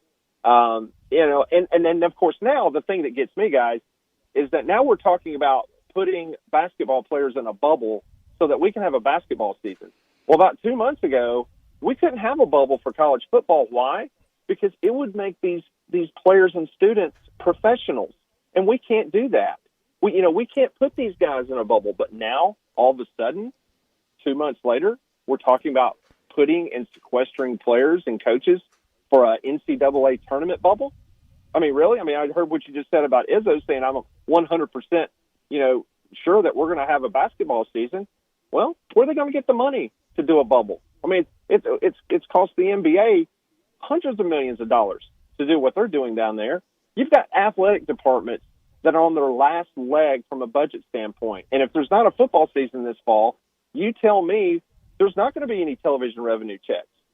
So how in the world are they going to be able to afford and put together some kind of bubble for college basketball? It makes no sense.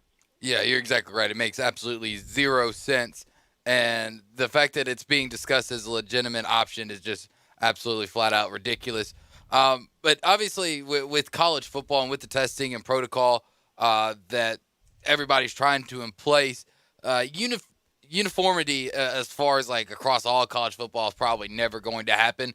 But as far as in the SEC, how uniformed is the protocol from school to school? Is everybody following the exact same rules, or is it still school-to-school basis? No, I mean, everybody has pretty much got the same protocols. Of course, the NCAA released about a month ago the minimal standards that they expect, and of course the SEC is doing that and going well above that. The story that's interesting, we heard the reports that there were the 2 Big Ten schools that weren't happy about shutting it down, that being Nebraska and Iowa. And the last time I was on this show, Brett, I alluded to the fact that there was one SEC school that had not 100% gotten on board with a college football season this fall. I've been told that school has obviously warmed up to the idea. It still would not shock me if you had that school when it came time for them to move 100% forward, even with a schedule. I mean, we're getting to the point now, guys, that if you're not going to play, you're going to have to declare that pretty doggone soon. I've been told that this SEC schedule. I state your name. Yeah. Yeah. I mean, it's going to be out next week probably. So this is it. I mean, if you don't have, the protocols or you don't feel comfortable going forward, which is fine, you're going to have to declare that, and then we're going to have to do what we can with the schedule. But doing what they did last Friday, released what they did, it appears that all 14 schools are on the same page. Now, that doesn't mean that all 14 schools were happy with their two additional opponents. I've heard that was kind of split right down the middle in regards to of course, you can't make everybody happy, but there were plenty of people upset wanting to know the exact formula, how some of these opponents came to be. I'm sure Missouri and Arkansas have plenty of questions about that. But in regards to the whole conference, it is my understanding that everybody's on the same page now, Brett, and I expect the schedule to be out next week. And we stay healthy and cross our fingers and do what we're supposed to do, wash our hands, 6 feet of distance, wear the mask. Hopefully we can see football. I hope we can. And, Pat, we will talk about it with you down the road, I know for sure. Be safe, be well. Are we going to talk about the 7 doubleheaders the Cardinals have to play now until the end of the baseball season? I'm so mad at the Cardinals right now I can hardly speak about them without cursing on the air. I mean, 41 rental cars from St. Louis to Chicago today. I mean, it sounds like a pledge class road trip. I mean, my goodness. I mean, thank goodness. I mean, they're giving back to the economy of St. Louis. I know that, airplane tickets and rental cars and stuff like that's kind of been, down over the course of the last couple of months because of the pandemic. But the Cardinals in one afternoon, 41 cars for players and coaches. That's pretty good. Yeah, they're going to play a lot of baseball, and they put all those other teams out that have been doing it the right way. Pat, thank you so much for your time. We will visit again soon, I know, before the start of if there's any college football. Thank you. Absolutely, guys. Stay well, okay? Thanks, you too, Pat. You got it. Pat Smith with Jocks down in Birmingham. The new Chevy open road deals are here in Olive Branch this fall at All-Star Chevrolet. And I'm telling you, you can save thousands of dollars at All-Star Chevrolet and get that new Chevy you want, and you can get it today. Blazers, Equinox, Impalas, Camaros, maybe a new Corvette.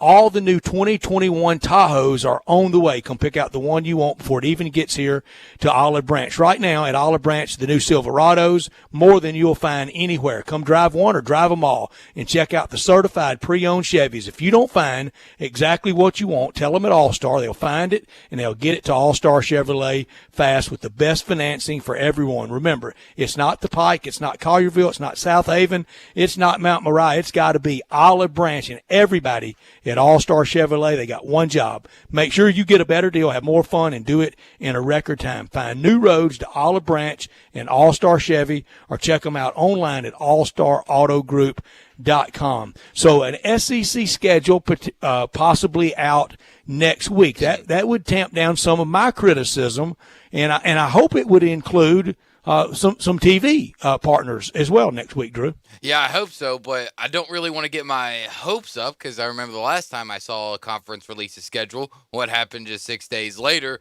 So I'm with Pat that until the day before, I'm not going to be 100% or even close to feeling confident that it's going to happen. But I'll take the schedule. I'll debate it. I'll W's and L's it all day until we do start. So bring it on. I'm ready for some W's and L's for sure, and we will do that when we get close enough to games and we see a schedule. There's some scheduling movement today in the AAC with news out of UCF. They're backing some things back. It's no cancellation whatsoever, but a couple around the AAC moving things back.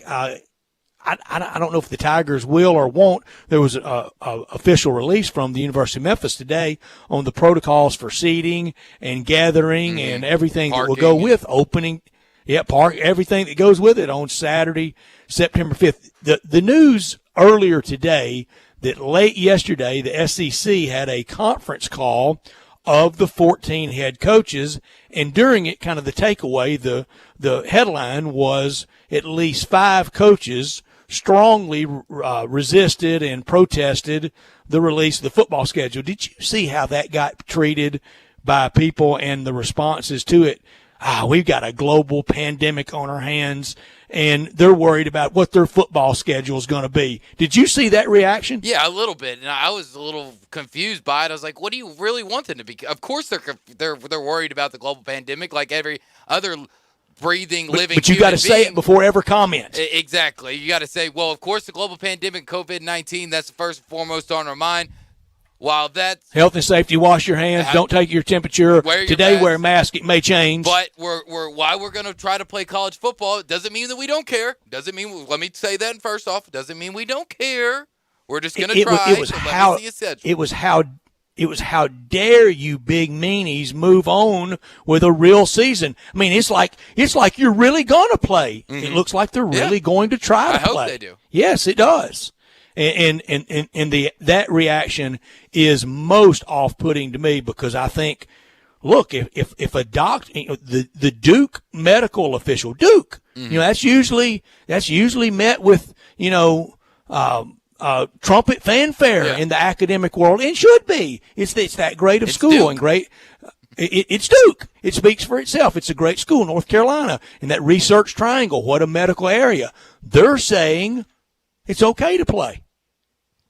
They tell me it's okay to play, then it's okay to play, I guess. I will believe them because they work for Duke and probably graduated from Duke and a lot higher educational universities than I did, but they're smarter than me, and if they say, let's do it, then by golly, let's do it.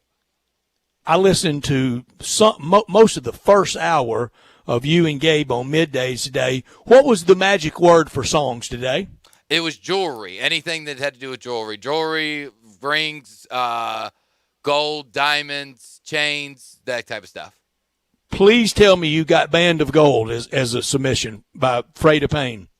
I'm not sure. I can't 100% remember. Great early 70s pop song. Did you get Gold Dust Woman by Stevie Nicks? No, I know for a fact we did not get that submission. Come on now. See, I would have texted at 67129 either one of those on Gold. we didn't get that. We did get a Rolling Stone song, and I'm not sure which one it was though. What'd you get? I can't remember. I think it was some gold song. It had gold in the title. That was a Rolling Stone song. A Stone song with gold in the title. I'm perplexed. I don't remember. I don't have it on my iTunes. I don't know what it would be. Did you get Gold Digger? Yes, that was on my list. That for sure was on my list. Yeah, and a great song. Oh, great song. Love Kanye. The musical Kanye. Let's I gotta phrase that first. Gotta separate it. Are you gonna vote for Kanye? No. Kanye will not be getting my vote this year in 2020. I'm not violating any trust here that you went non-traditional party last time. Did I just violate trust? No. I mean, I'm not going to tell people who I'm voting for. I will say that I belong to a non-traditional of the two-party system. So do that as you please. And leftists, rightists hate me regardless. I really don't care. I've done it twice. I voted non-Republican, non-Democrat twice. I did it in '96 and I did it in 2008. I have no inhibition and no apology whatsoever about it, other than it's largely a waste. Well, I mean, it largely is. But if you don't win, isn't it a waste? Exactly. At the end of the day, I voted for my conscience, I voted for my beliefs, and I voted for the candidate that most represents my beliefs. And if they don't win, which she probably won't win if that gives it away, then I can still go to sleep with a good conscience. So I did my American duty. So I basically just told everybody who I'm voting for regardless. So 67129. We want your text at the First Bank text line on this because this is what we're going to do in the next segment.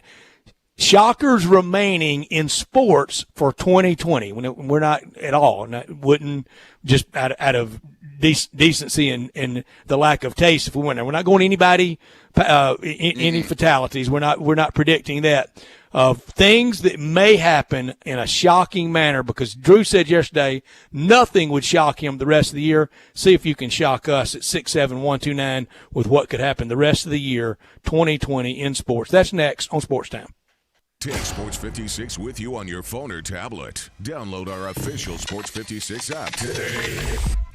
I want to invite you to come by the Spirit Shop. You know, that little log cabin on Poplar, your liquor and wine oasis. The Spirit Shop has been providing sports fans their beverage needs since way back in 1969. So come in now and get ready for the big game. Whether your favorite team wins or loses, the Spirit Shop will help you celebrate or ease that pain away. The Spirit Shop is open every day, and they're located perfectly at 4848 Poplar. That's the corner of Poplar and St. Nick. The folks at Homer Skelton Hyundai want to say thank you. Thank you, Memphis, for another spectacular year. They set records, but I can understand why. You think about the product. Where else do you get a 10-year, 100,000-mile limited powertrain warranty? That's what you get on every new car at Homer Skelton Hyundai. Oh, and thank you again for the 11th straight year, the #1 certified pre-owned car dealership in all of Memphis. It starts with that product, but then it goes to the shopper assurance. Where else do you go where you get transparent pricing, flexible test drive, take the car for a couple of days if you want, streamlined buying process? You're not going to be there all day, in and out. And then, and I have not seen this anywhere else, the 3-day worry-free exchange. You buy a new car, if you've got any buyer's remorse, you've got 3 days to change your mind. Just get on Lamar, take it into Mississippi, the first exit's Craft Road, turn left, and go see Chris True and all the gang at Homer Skelton Hyundai. I'm here with the great Pat Donahue from the Rendezvous Restaurant Shipping Department. Thanks, Brett. We've been shipping our ribs all over the country now for decades from our USDA-inspected shipping kitchen in the Pinch District. We hand-cook our ribs in pits that Mr. Charlie built over charcoal, just like they do at the restaurant. So what comes in a rib box? We could do pork shoulder, we could do ribs, our sauce, seasoning, baked beans, coleslaw. We'll even throw in Pancho's cheese dip with our nacho boxes. We also put a bag of Rendezvous seasoned popcorn, heating instructions, some chef hats, some wet naps, and some other helpful tips from our kitchen. We ship our ribs overnight, exclusively FedEx. And we put them in nice packaging. We don't ever want to use styrofoam, so we use corrugated cardboard, actually 2 boxes that fit nice together, so the ribs get to you, your loved ones, or your clients in a safe, wholesome manner. Rendezvous ribs are perfect for out-of-town clients, customers, loved ones. We also ship ribs for any occasion. Where do we order these great ribs? You can go to www.hogsfly.com or give us a call at 1-888-464-7359. Charlie Burgos' Rendezvous Restaurant in the alley since 1948. Hi, this is Troy Fiveash, owner of Fiveash Roof Services. You've heard me talk about how we offer the best products, the best warranties, and the best services for years. Now let's talk about pricing. Pricing should never be the only reason you hire a contractor, but in today's world, pricing is always a consideration. So we suggest you get 2 or 3 estimates for your roof replacement from a reputable, licensed, and insured company, and then give us a call. If we can't beat your best price for a comparable roof system by more than $100, we'll give you $100. It's that simple. We are so sure we can offer you the best price, beating all other qualified companies, we will hand you $100 if we can't, and thank you for the opportunity. So give us a call. What's the worst thing that's going to happen? Make $100? Fiveash Roof Services, a proud supporter of Tiger Athletics and the official roofer of the Tigers home team. Fiveash Roof Services, fair, honest, and ethical. 367-0050 or memphisroofer.com. Fiveash Roofing, it's what we do. We're here for you. Now, more of Sports Time on Sports 56 with Wallow and Stats. This hour of Sports Time is brought to you by Homer Skelton Hyundai. Here once again are Dave Woloshin and Brad Norsworthy. All rise in New York. Aaron Judge on the DL, on the injured list. Did you see that, Drew? He's great when he's in there, but he's always hurt. Yeah, he is always hurt, and I don't know if it just has to do something with that big of a body trying to play baseball or what, but it seems like he just cannot stay healthy. And when he is healthy, he's definitely a top 5 player in Major League Baseball, without a doubt. In the bubble in games that just really do not matter today, except for the regional sports network and for programming for TV. Toronto 117-109 over Denver. In the third quarter, Indiana blasting Miami. They'll meet again soon. 66-47. The Pacers lead over the Heat. In the hockey, Colorado 3-2 over Arizona. I think I was the only one that took the Yotes. Yes, I took Avalanche. I know for sure I did. You took Avalanche. I took Yotes. I know Dave took Colorado. So I'm down 2-0 there. It was a flyer. It was trying to hit and hope a little bit. Did you see the story? You're trying to play off the hot team. They did just beat the Preds in 2 out of 3. That's it. So you're 3 out of 4. So you're trying to play the hot team. I get you. I was going with the momentum. Yeah. I love when Barry Melrose, and he'll say it in almost every time he joins Sports Center or does a hockey hit for ESPN, and I love it every time he does. He goes, "That's playoff hockey, Drew." Exactly. You don't know what's going to happen. That's playoff hockey, Drew. That's the best way that he always defends when he gets a pick wrong. It's like, anything. That's playoff hockey. Anything. I mean, it could be anything. It could be the goalie allowing 91 goals or 10 straight shutouts. That's playoff hockey. That's playoff hockey. We don't know what's going to happen. I love it when he does it, and he's really good. I have missed. And I think it was obviously it was to the NHL's detriment when they lost ESPN. I thought it wasn't Bob Levy. It was Steve Levy. Steve Levy and Barry Melrose. They were a great team on hockey, and I think he is really one of the more colorful analysts out there. He's kind of a sane version of David Faraday. Yeah, I'd say that. I think that's a pretty good comparison. I think both of them have been fun. Yeah. David Faraday has admitted he was too much fun quite often. On golf, did you see at the U.S. Amateur where the golfer, and the story's now that he forgives the heartbroken caddy after the gaff, and it was on a hole that was the final hole. It was the difference in the match. The match was all square, and he got in the bunker and started feeling of the sand and kind of the texture and the contours of the sand. I only learned that was illegal at about 12. Yeah, I had no idea that was against the rules. Like, I saw the... You can't do anything with the sand. No practice swings. Well, I knew you couldn't practice swing, actually, hit the sand, but I didn't think just touching it, like, with your hand was that illegal. I know you're not allowed to ground it. You're not allowed to take practice swings through it. But, I mean, do we have to be that big of sticklers about just even touching a speck of sand? Yeah, I think you do. I don't. I think that's a little over the top for me. I think Bones Mackay was the TV analyst nearby. Couldn't he have said, "Hey, heads up, be careful, don't be doing that"? Yeah. Could he? Is that legal? I don't know that. I don't know. Outside counsel type of thing, right there. Could I mean? Yeah. You can't coach from outside the You rope. sure can't. That's right. I mean, you can't get any like. Hey, you got to hold your elbow in or anything. No, you can't. But I don't know if there's a rule of caddy coaches. I don't know if that's a rule. U.S. Amateur being held at Bandon Dunes in Oregon, and that is probably, I mean, it may exceed going to Augusta National right now among the golfies, among the golfers, among the guy golf trip people. I mean, that is the premier destination now. Oh yeah, I mean, just seeing the videos and looking at it, it's a beautiful course.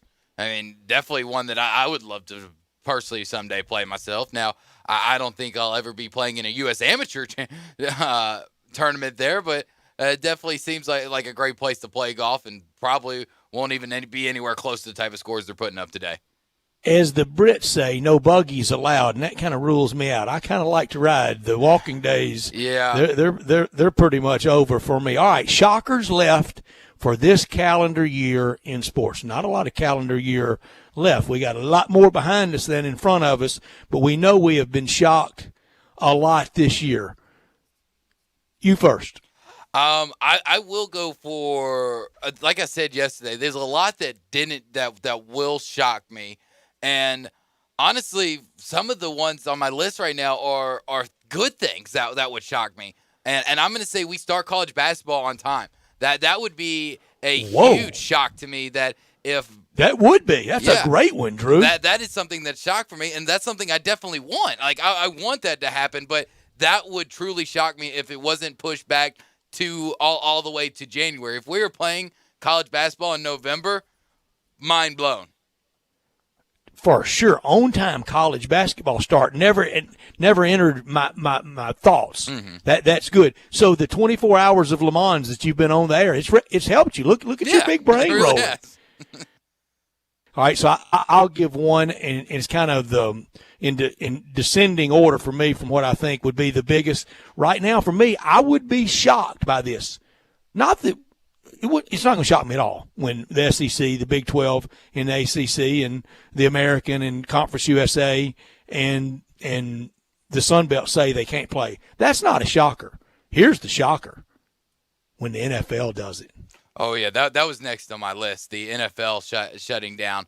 That would be the shocker to me, just due to the fact that NBA has been able to make a bubble work. Major League Baseball, outside of 2 outbreaks on 2 teams, has basically made it work. And for the NFL, and we know how much money, I mean, real money is out there to be had. Bunch of zeros. And to be made, for them to shut down. If the NFL shuts down, I don't feel safe to come to work because the pandemic is that bad. Like, I will not be sitting here the day the NFL shuts down because that's the only way that it happens. We'd have to shut down the entire country, and nobody's allowed to go to work for the NFL to shut down. That would shock me. I'm with you. NFL shuts down, and that's when I go to the bank, take it all out, go all cash, and not even pull the Billy Devane and buy gold. It's just hunker in and it's all over. I mean, the NFL. Now, when I say that, I don't mean a delayed start. I mean no NFL the rest of this calendar year, 2020. That's when I go out there and start becoming a prepper. Yeah, I start trying to find me, somewhere out in Montana. Because, like I said, if the NFL shuts down, I mean, we all are doomed. I mean, we might as well put our heads between our legs and kiss goodbye. Because if for them to risk all that money because it's that bad, then it's definitely that bad. Next thing on my list for things that would shock me that would actually happen, that could happen in 2020, and you touched on it earlier, the clause with the Grizzlies and Robert Pera. Obviously there's plenty of cities out there wanting an NBA team, and I'm not saying this to frighten people. Like I said, this is something that would truly shock me, is if Robert Pera and other Grizzlies owners announce that the team will be moving to Seattle or Vegas or probably out west. That would truly shock me, just because I think that as a city, while the Grizzlies don't make the most money in the league, but I think as a city, we've shown that we can support a major league type of team, and that the support is going to be there, and hopefully season tickets sales are going to be there when we are allowed to be back in the friendly confines of FedEx Forum. So it would shock me. It won't shock me if he threatens. Now, that's a difference. If he threatens to move the team and tries to talk about the clause, and that rumor builds up a little bit more steam, that will not shock me. The actual moving of the team will, though. Yeah, I'm with you. That was my number one shocker. Not that he plays hardball, not that he jawballs, I don't blame him. I wouldn't. Now, I'd do it too. I don't blame city leaders, FedEx. I don't blame people with saying, now look, we've been here before, and you've kind of done this a couple of other times, and okay, we'll give in this time, but don't ever do us like this again. I don't know that it'll even get to that point, but it's in the public realm that he is considering it, and that should not and did not come as any secret to me or to most.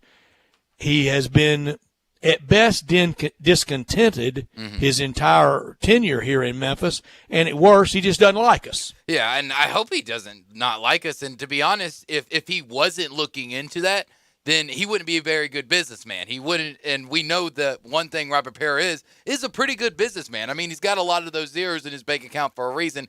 So, I mean, just a smart business move on his end would to be explore other options. And that doesn't mean he's going to do it.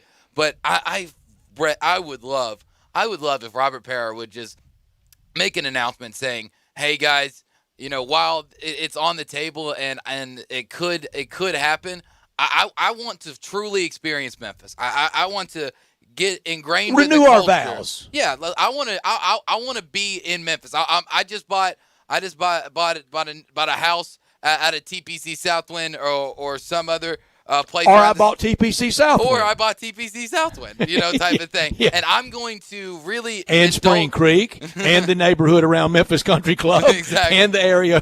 I bought them all. Yeah, I wish could. you would. I wish you would, Drew. And I've said it so many times through the years about him. I wish he would let us love him because we would. Just give us one chance to love you. And I promise you'd never want to leave here ever again. You would fall in love with us, and we would give that back in tenfolds for love for you.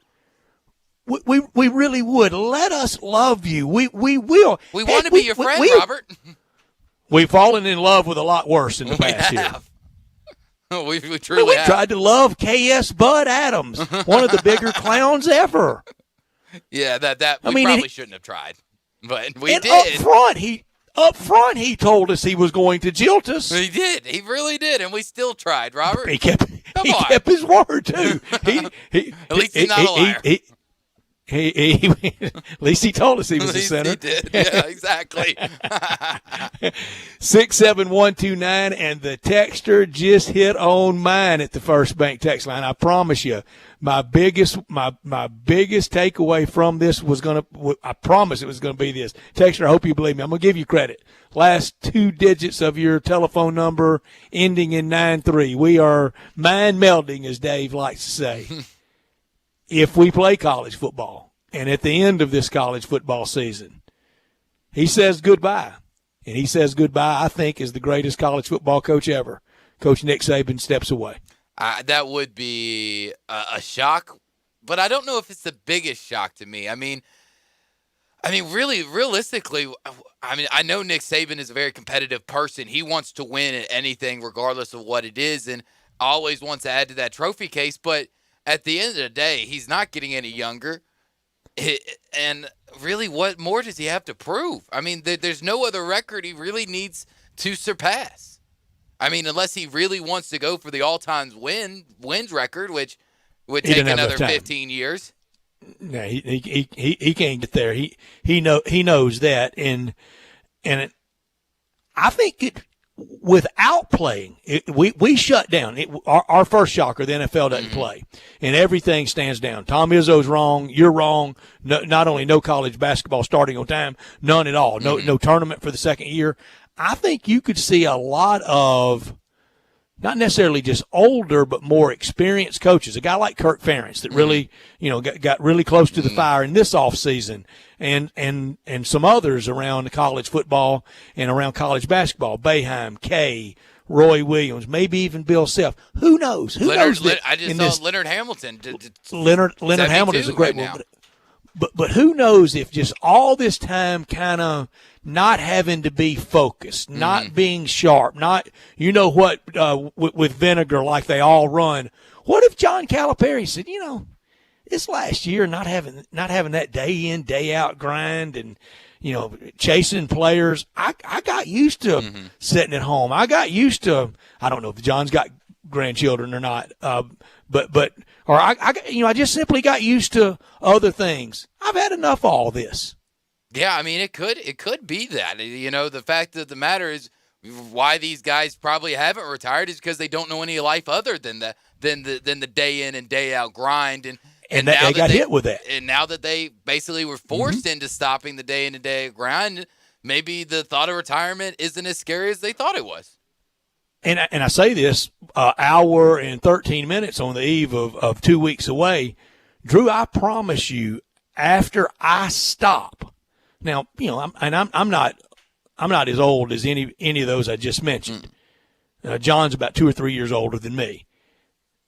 But at 58 years old, I have found that when I'm having the hully-gully, hurry up, really busy, when I stop and have some downtime, it gets harder every time that first few days back to turn it back on. So I'm already telling you now, that Monday and Tuesday, I'm going to be mailing it in. You and Dave have. That's fine. Y'all are going to be really. I have found myself doing that, especially more in the last 2 or 3 years, and that I think that's a function of birthday candles. Yeah, it just comes with the territory. When you get that many candles on a cake, then it's a lot of candles. Not only just to get motivation to get back into the swing of things, you just automatically slow down. It's not your fault. It has nothing to do with your motivation. It's just Father Time is undefeated. It is, and especially for me when college football season ends, and I kind of take that time around the Christmas holidays. When it's time to restart, it's a colder time of year, it's dark at 4:00 and that's when it really hits me more than like right now, because like when I take this time off, when I come back from this, It's go time. usually it's go time with football, and that's the old fire burning. When we come back, we wrap up this hour. You're listening to Sports Time on Sports 56. Greg Gaston and Eli Savoy get you through the midday with Sports 56 Middays. Delivered by FedEx. Weekdays from 10 till 1 on Sports 56, 96.1 and 87.7. There's a new commissary in town in Collierville. Germantown Commissary is doubling. Yeah, they're still going to have the old Germantown Commissary by the tracks, but now there's a huge new Germantown Commissary in Collierville at Poplar and Houston Levee Road. It's huge, too. There's a drive-through. There's plenty of parking. No telephone pole to get in your way. A cool patio. It's right by the track, so the tradition continues. And this is a tradition that's been around forever. That commissary is famous for hickory-smoked, slow-cooked Memphis-style barbecue. They've got a private party room at the new one in Collierville. Self-catering still continues. Party packs for $5.95. Basically, the great ribs, the great pulled shoulder, the great deviled eggs. Everything is there in Collierville and Germantown now. So there is now a Germantown and Collierville style of barbecue. It's called Germantown Commissary. You're scrambling around. You need a haircut. Where you gonna go? I got a place that has 15 locations. I've got a place where details matter. I've got a place that can be invigorating and relaxing at the same time. You know what it is. It's Supercuts. Every haircut ends with the signature hot towel finish. Every haircut matters. When you're getting ready, you go into Supercuts. The stylist will pay attention to every detail. So you get the haircut you want, and of course, you're going to finish with that signature hot towel. You walk out clean, sharp, and not just ready, but super ready. And you might want to ask that hairstylist about what the tea tree experience is. One part invigorating, one part relaxing. The tea tree experience is something you need to try. 15 locations. I mentioned that, didn't I? All you've got to do is go to supercuts.com. You'll find the one nearest to you. Get super ready at Supercuts. Hey, it's me, your cousin, from Boston. I'm on the radio doing ads for Sam Adams. Now I'll be known as the Sam Adams guy instead of the dude who fell in the quarry. Sam Adams Boston Lager is crisp and refreshing, which is why I bring a six-pack wherever I go, except the movies anymore. Sam Adams, from Boston with love. Here's the legal part. Watch how fast I can read. The Boston Beer Company, Boston, Mass. Drink responsibly. Now, is that 30 seconds? Are we even close? Hiring is challenging. Just ask Dylan Miskowitz, the COO of Cafe Altura. We needed a director of coffee in order to move our products forward. It felt like we were looking for a needle in a haystack. Dylan started using ZipRecruiter and found his perfect candidate in a few days. We were very impressed with how quickly we had quality candidates apply through ZipRecruiter. See why 4 out of 5 employers who post a job on ZipRecruiter get a quality candidate within the first day. Try ZipRecruiter for free at ZipRecruiter.com/search. That's ZipRecruiter.com/search. Now, more of Sports Time on Sports 56 with Wolo and Stats. This hour of Sports Time is brought to you by Homer Skelton Hyundai. Here once again are Dave Woloshin and Brad Norsworthy.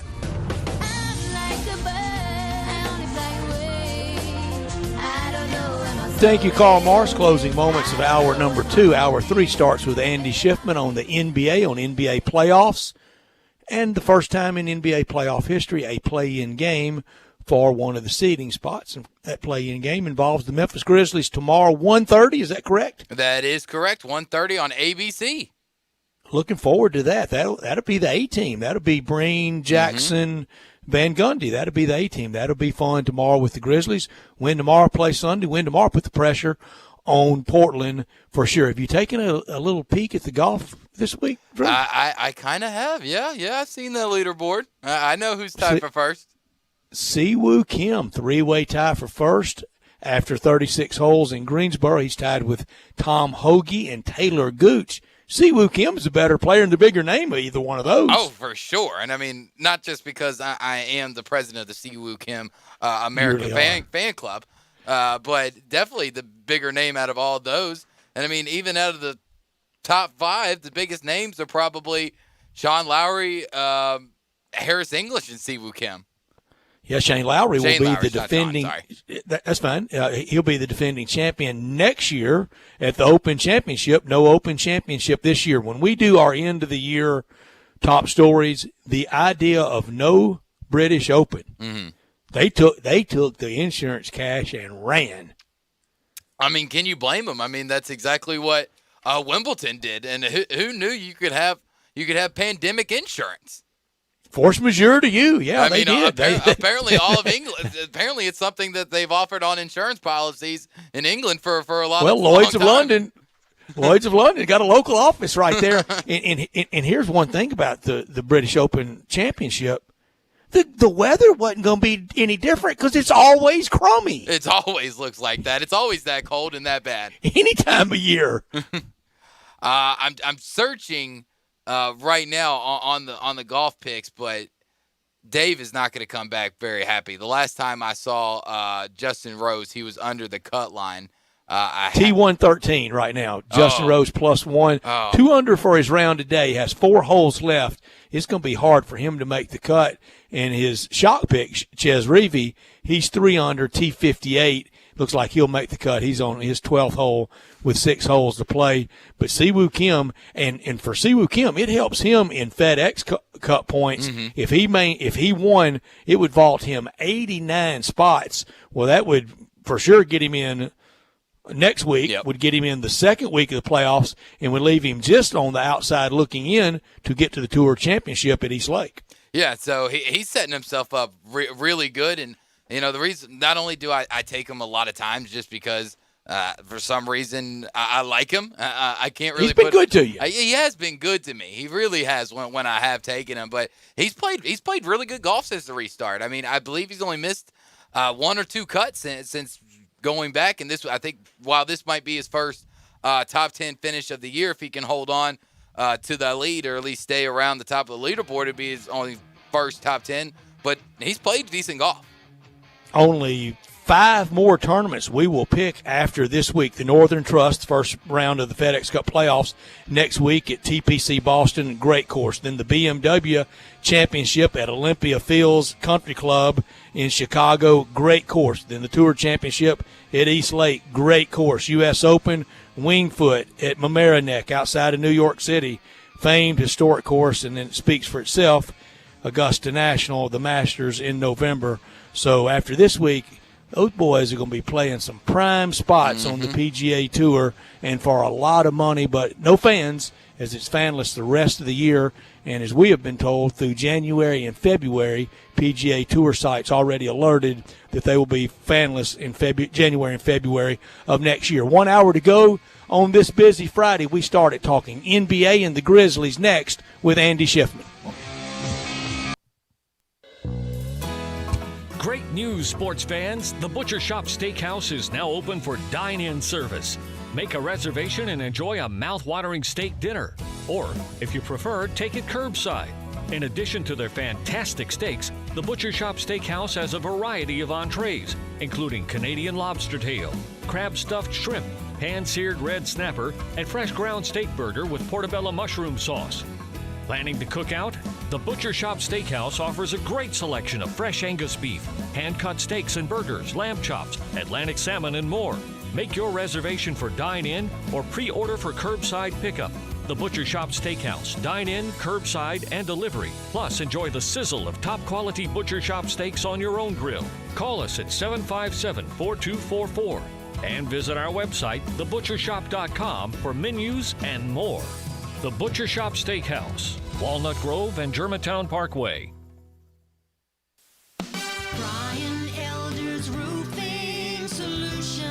Chris Price here for Brian Elder Roofing. The storms we've had over the past several months have been devastating to our communities. The rainy season is ahead. You may have not even noticed the dripping in your attic, water stains throughout your home, or even worse, mold and mildew. Please call Brian Elder Roofing and we will send out our project managers to assess any damage. We will not try to sell you a roof if all you need is a repair. We will measure your roof from outer space. 0% for 60 months, even no payments till 2022 are available with approved credit. If you've noticed missing shingles, water stains, leaks in your roof, call us before you call your insurance company at 867-0303. That's 867-0303, and we will provide a free, thorough inspection of your roof's condition. Call 867-0303. Brian Elder's Roofing Solutions. Have you been to a Burlington lately? They have unbelievable deals on amazing brands and styles at up to 60% off other retailers' prices. No coupons or sales, just fabulous values every single day. It's a treasure hunt with new bargains arriving all the time and savings that'll surprise you. At Burlington, you get more for less, whether it's back to school, work, or just back. Now more than ever, you'll love the deals. You'll love Burlington. Hi, this is Jay Farner, CEO of Rocket Mortgage. Making the right financial decisions has never been more important. We can help guide you to those right decisions now, when they matter most. Mortgage rates are near historic lows, so when you call 833-8-ROCKET or visit us at rocketmortgage.com to start your refinance, you'll be well on your way to saving money every month. The rate today on our 30-year fixed-rate mortgage is 3.375%, APR 3.59%. Right now could be a great time for you to take some positive financial steps forward with a cash-out refinance from Rocket Mortgage, which could give you the boost that you're looking for. In addition, we may be able to help you refinance with little or no out-of-pocket costs. At Rocket Mortgage, we're committed to every client, every time, no exceptions, no excuses, giving you the best mortgage experience. Call us today at 833-8-ROCKET or go to rocketmortgage.com to learn more. Rates subject to change. Pay 1.875% fee to receive this discounted rate. Call for cost information and conditions. Equal housing lender. Licensed in all 50 states. NMLS number 3030. We are Sports 56 WHBQ Memphis, WIVG FM Tunica Memphis, and WPG FLP Memphis. Flynn Broadcasting Stations. Welcome back to Sportstime on Sports 56 with Wallo and Stats. This hour of Sportstime is brought to you by DeSoto Auto Sales. Here once again are Dave Woloshin and Brett Norsworthy.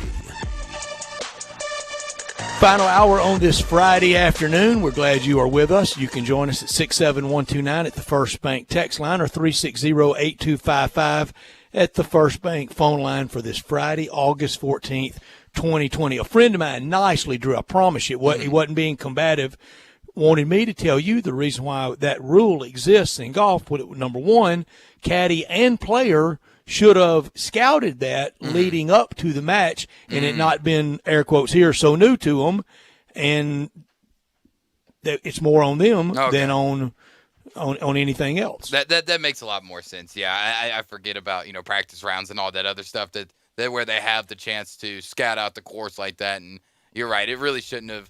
I feel bad for the caddy. I mean, he did it on as a mistake. I don't think he purposely tried to cost his player a stroke, but you're right. I mean, it still should have been properly scouted.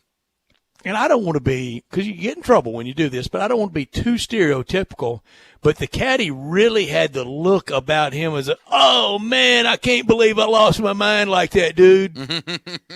Did you see the look on the caddy? Yeah, I did. On the caddy? He really did. This hour of our show brought to you every day by DeSoto Auto Sales at 5704 Goodman Road. Come on down to DeSoto County for the town and country experience at DeSoto Auto Sales. 662-890-7184. Very proud to serve DeSoto County and the surrounding area. Go online and check out the happy referrals and look at the beautiful cars at DeSotoAutosales.com. They want you to enjoy the ultimate car experience because they know we live in a world today that time matters, and that ultimate car experience means you walk in within 45 minutes, test drive your car, credit approved, paperwork completed in about 45 minutes. You can do it over a lunch hour or immediately after work. No shortcuts taken at DeSoto Auto Sales, where you're treated like family by kind, courteous employees, laid-back atmosphere. They have every make and model you can think of on the lot, and if by chance they don't, they'll go out and find it for you. All the cars test-driven, all checked out bumper to bumper at DeSoto Auto Sales, DeSotoAutoSales.com at 5704 Goodman Road. Come on down to DeSoto County for that town and country experience at DeSoto Auto Sales. We talk basketball at this time every Friday, and this is down to the good stuff now, the playoffs. We do it with Andy Schiffman. He is Executive VP of Basketball Representation at Priority Sports and Entertainment, based in Chicago, native Memphian. You can follow him on Twitter at Priority BK Ball. And Andy, we're down to the good stuff and got kind of free basketball tomorrow with the Grizzlies in the play-in. They got to win tomorrow and got to win Sunday to face the Lakers. By the way, Stat, first off, good to be on as always. I need to get a new Twitter handle. Priority Basketball is a lot easier to say and spell than just BK Ball. They need to allow me to add some extra letters in there. Be glad anyways, to. Exactly. I can't believe the Twitter police wouldn't let you. Exactly. That you can increase the number of characters for tweets, but not necessarily the actual number of characters in the handle yet. So I got to get on that. But no, look, it's exciting. I mean, it's probably not so much exciting if you're a Memphis Grizzlies fan to see what's happened in the bubble and going into the playoffs now with a very, very hot Portland team facing the hottest player in the bubble in Damian Lillard that's put up over 50 points a game the last 3 games. Look at what he's done 4 of the last 5. It's unbelievable. And so the Grizzlies and Ja Morant are going to have their hands full trying to stop them. As you know, obviously they have to, as the 9th seed, they have to win 2 games to move into the playoffs for the Lakers Tuesday. If Portland wins tomorrow, then it's over. So it'll be a tall task. But look, they beat him back in February. They lost by 5 in the earlier matchup in the bubble. Obviously they had Jaren Jackson. So it's not impossible. It's definitely difficult, but it's not impossible. You're right. I was at that game in February, 111-104 at FedEx Forum on a Wednesday night to take the Grizzlies to 28 up, 26 down for the year. It was a fun night. Andy, tomorrow in the first game, I would play the traditional strategy, the traditional defense, try to find my best defender to live in his uniform and make him uncomfortable. You're going to have to double him. That's when he really is tough off the dribble. Then when you try to double him, and Andy, I have had crazier ideas over these airwaves than what I'm getting ready to throw at you, like the time that Mike Conley had the broken face, and I proposed until I found out it was illegal for him to go out there with a football helmet on, but they can't do that. But if the Grizzlies win tomorrow, on Sunday, you know what defensive strategy I would have for Dame? I swear I would. I would play a box and one. Box one, yeah. It would. Here's the thing, like, that's such an underutilized defense, really, anywhere beyond. You'll see it now and then in college. Pastner used to do things like that, and a triangle and 2, and a reverse triangle and 2, and be creative. If you can manage it, you can play it well. I think you could definitely come away with a victory. It's very hard to, especially on such short notice, right? When you haven't done that all season, now all of a sudden, assuming they haven't practiced it all season, implement that for a game. With a player like Damian Lillard on the Grizzlies side, that could be difficult to do, especially with such a young team. And on the Portland side, at the same time, that is something that they probably have not faced ever this season for sure. And it could definitely throw them for a loop, at least for a little bit. So it'd be interesting, and they would have to, Terry Stotts would have to come up with some sort of in-game adjustment to tackle that. And for those that don't know what a box and one is, it's essentially 4 players around the paint, around the square, with one player just chasing around Damian Lillard. You got to assume that player would be Ja Morant. Brandon Clark's also a very good defensive player, but I think it'd be a good matchup to see Ja chasing around Dame like that for a full game in a box and one setup. I think he's got the energy and the tenacity and the aggression to do it. That would be an interesting idea. Okay, completely crazy for a full game strategy, but what if 10-minute mark, fourth quarter on Sunday, the Grizzlies have defeated them once, then you throw it on them and you tell all your guys, like Brandon Clark's got 3 fouls, Brandon, you got 3 more. I mean, if you hit him good. And if somebody else on the bench, you've got 5. Make them count. What would be so crazy about that? Well, you have to be careful. Obviously, if you are the Grizzlies and are using some rotational players to go out there and kind of, I would say, take some hard fouls, let's say, in a professional way, you always have to be careful, because if you're in a position to win and then go out and play against the Lakers, obviously playing the number 1 seed in the West. If you're the 8th seed, that in alone is a very tall task to try and come away with some victories. So you never want to do anything to jeopardize players' eligibility for the playoffs, in that maybe they become ineligible because they might commit a flagrant 2 foul. So you have to be careful with that. But again, yeah, I'm not talking about being dirty. No, I'm not talking about anything untoward. I'm really not. Okay. Just saying, make him earn it. Make him earn it. Put him on his butt a couple times. Yeah, nothing wrong with that for sure. Now, at the same time, Portland is a tough enough team. They're going to match that. They'll come right back with Memphis and say, hey, we're going to step up to that strategy and do you one better. So it could be definitely a very physical game. But I just think we can't get ahead of ourselves. I just think the Grizzlies have to go out and stick with what got them there and just stick to their guns and try their best to keep them away from the perimeter, get the ball out of Damian's hands, make other players beat the Grizzlies, whether it's Nurkic or C.J. McCollum, Gary Trent Jr., Zach Collins. They've got a lot of good players, but make those players beat the Grizzlies. Don't sit there and give Damian the ultimate green light and just give him free will to roam around the court, shooting the ball from the logo like he did. You have to pick him up as soon as he crosses half court. That's what you have to be aware of if you're a defender on the Grizzlies. Yeah, Andy, obviously we've seen what Damian Lillard has done the last 3 games, especially last night, hitting that shot from the logo. I mean, just goodness gracious, is there any place on the court that he can hit? But I want to ask you about he's in bounds. Yeah, as long as he's in bounds, there's a good chance that ball's going to go in. Oh, absolutely. Yeah, I do want to ask you, though, about their game last night against Brooklyn. Obviously, Portland should have won. But why do you think, because I've been trying to debate this with some people throughout the day, why do you think Brooklyn decided not to use that last timeout and just hold it for the last shot? I actually didn't see the final play. Obviously, I know Karis LeVert missed that roughly 20-foot jumper that would have really changed the whole dynamic of this conversation. Mm-hmm. So your guess is as good as mine, to be honest. I couldn't really offer too much opinion because I was tuned into one of the other games, watching one of my guys play.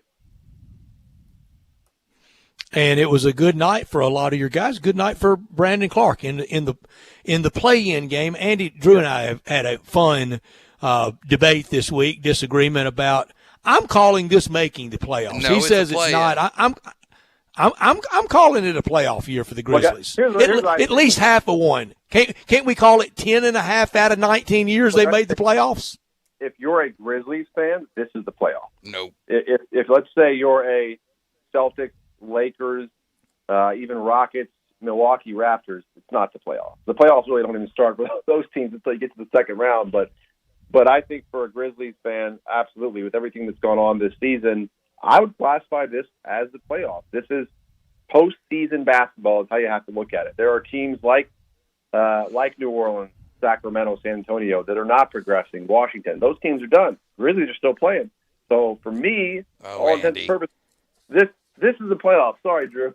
Here's my rebuttal to that. And I like your verbiage. So now I can say with a straight face, 11 out of 19 years in Memphis, the Grizzlies made it to the postseason. Exactly. And I will be here to remind you every time it was 10 out of 19 if the Grizzlies don't make it through the play-in. Because let me ask you this, Andy.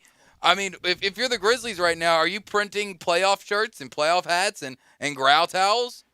Is anybody buying a play-in shirt? Maybe someone's going down to a FedEx Kinko's or something on Union and doing that for their own entertainment in their living room. But I don't really know. Maybe I'm sure you're going to see virtual fans tomorrow waving the flags and wearing those playoff shirts. I think you'll see that, but it's lost in all of this, the environment and the excitement that you would have for a game like this in the Forum. Because I do, to your point, if this game had fans, and let's say this was at the Forum, you would see that place packed with nothing but white shirts and gold towels being waved. 100%.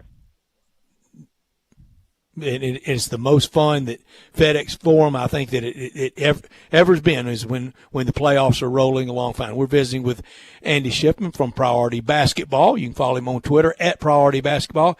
Andy, what first-round matchup do you think people should be on alert for upset watch, and which one could be the one that we're all thinking is pretty chalky right now, but it could at least end up being 4-2? Well, first round matchup. I mean, I've said it before. I really like the Miami-Indiana matchup. They are actually playing as we speak right now, with Indiana up by 16 with about 9 minutes left in the game. I think that could be a really exciting series to watch. That could go the full length of the games there. So I like that matchup, and I think, look, this is just my opinion. If Portland wins tomorrow and they end up locking up at 8th seed, I'm not saying they're going to beat the Lakers. I absolutely think it's not going to be a sweep. I think Portland will get a few games and make it interesting. I think for this level of basketball, and especially the level of basketball that we're seeing Damian Lillard play, you have to you have to disregard the fact that they've got an 8 next to their name in the playoff rankings. You have to, and this I'm sure is what Frank Vogel was telling the Lakers, forget about the fact they're an 8th seed. Look at what Damian Lillard's doing. He's always been one of the top guards in the league. We cannot take them for granted. So I think the Lakers-Portland potential matchup could be very interesting. I think ultimately the Lakers will advance in the second round, but I in no way think that's going to be just a walk in the park for the Lakers. And then obviously I'm very excited to see teams like at the bottom of the West, like Utah and Dallas, and see if they can make some noise against a Clippers team or a Nuggets team. You know, in the East, I still really like Milwaukee and Toronto. These other teams, I mean, Philadelphia just hasn't really impressed me a whole lot in this bubble. Brooklyn, Orlando lost Mo Bamba, that really hasn't only played a couple games. I don't trust the longevity of Brooklyn, especially against the Raptors team. I think you're definitely, in my opinion, I would put my money on Milwaukee or Toronto coming out of the East. I think the West could be a little bit more uncertain than just saying, well, let's go ahead and put pen to paper and write in the Lakers or the Clippers. I definitely think they're the odds-on favorites, as the rest of the league knows, but I don't sit there and say, let's write in stone that the Lakers or Clippers are going to come out of the West. You mentioned Mo Bamba, first name Mo, M-O, last name Bamba, B-A-M-B-A. Still one of the great nights watching it. I love him to death. Bill Walton, the entire game, and he wasn't doing it just to get a rise out of his broadcast partner. And who is that partner that they really have the good get along with each other? I can't think. Is it Sean? What's his first name? Sean. I know who you're talking about. Yeah. I can't think of it, and they really do have a great thing with each other, and he acts like he can't remember his name like I can now, but all night long, he was not calling him Mo Bamba, he was calling him Bo Mamba. But yeah, sounds about right. And he's never correct. And then if you do correct him, the best is watching him out in the Maui tournament when he's got the Hawaiian shirt on. Just talks about everything going on in Hawaii out there in Maui. It's nothing about basketball. He's pumping up each of the coaches. It's must-see TV just to watch him for 40 minutes rather in college.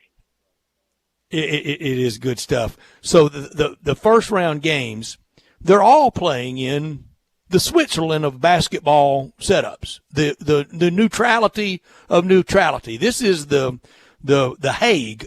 That helps the lesser seeds, doesn't it? I mean, if the Grizzlies got to a game against the Lakers, they don't have to go to Staples.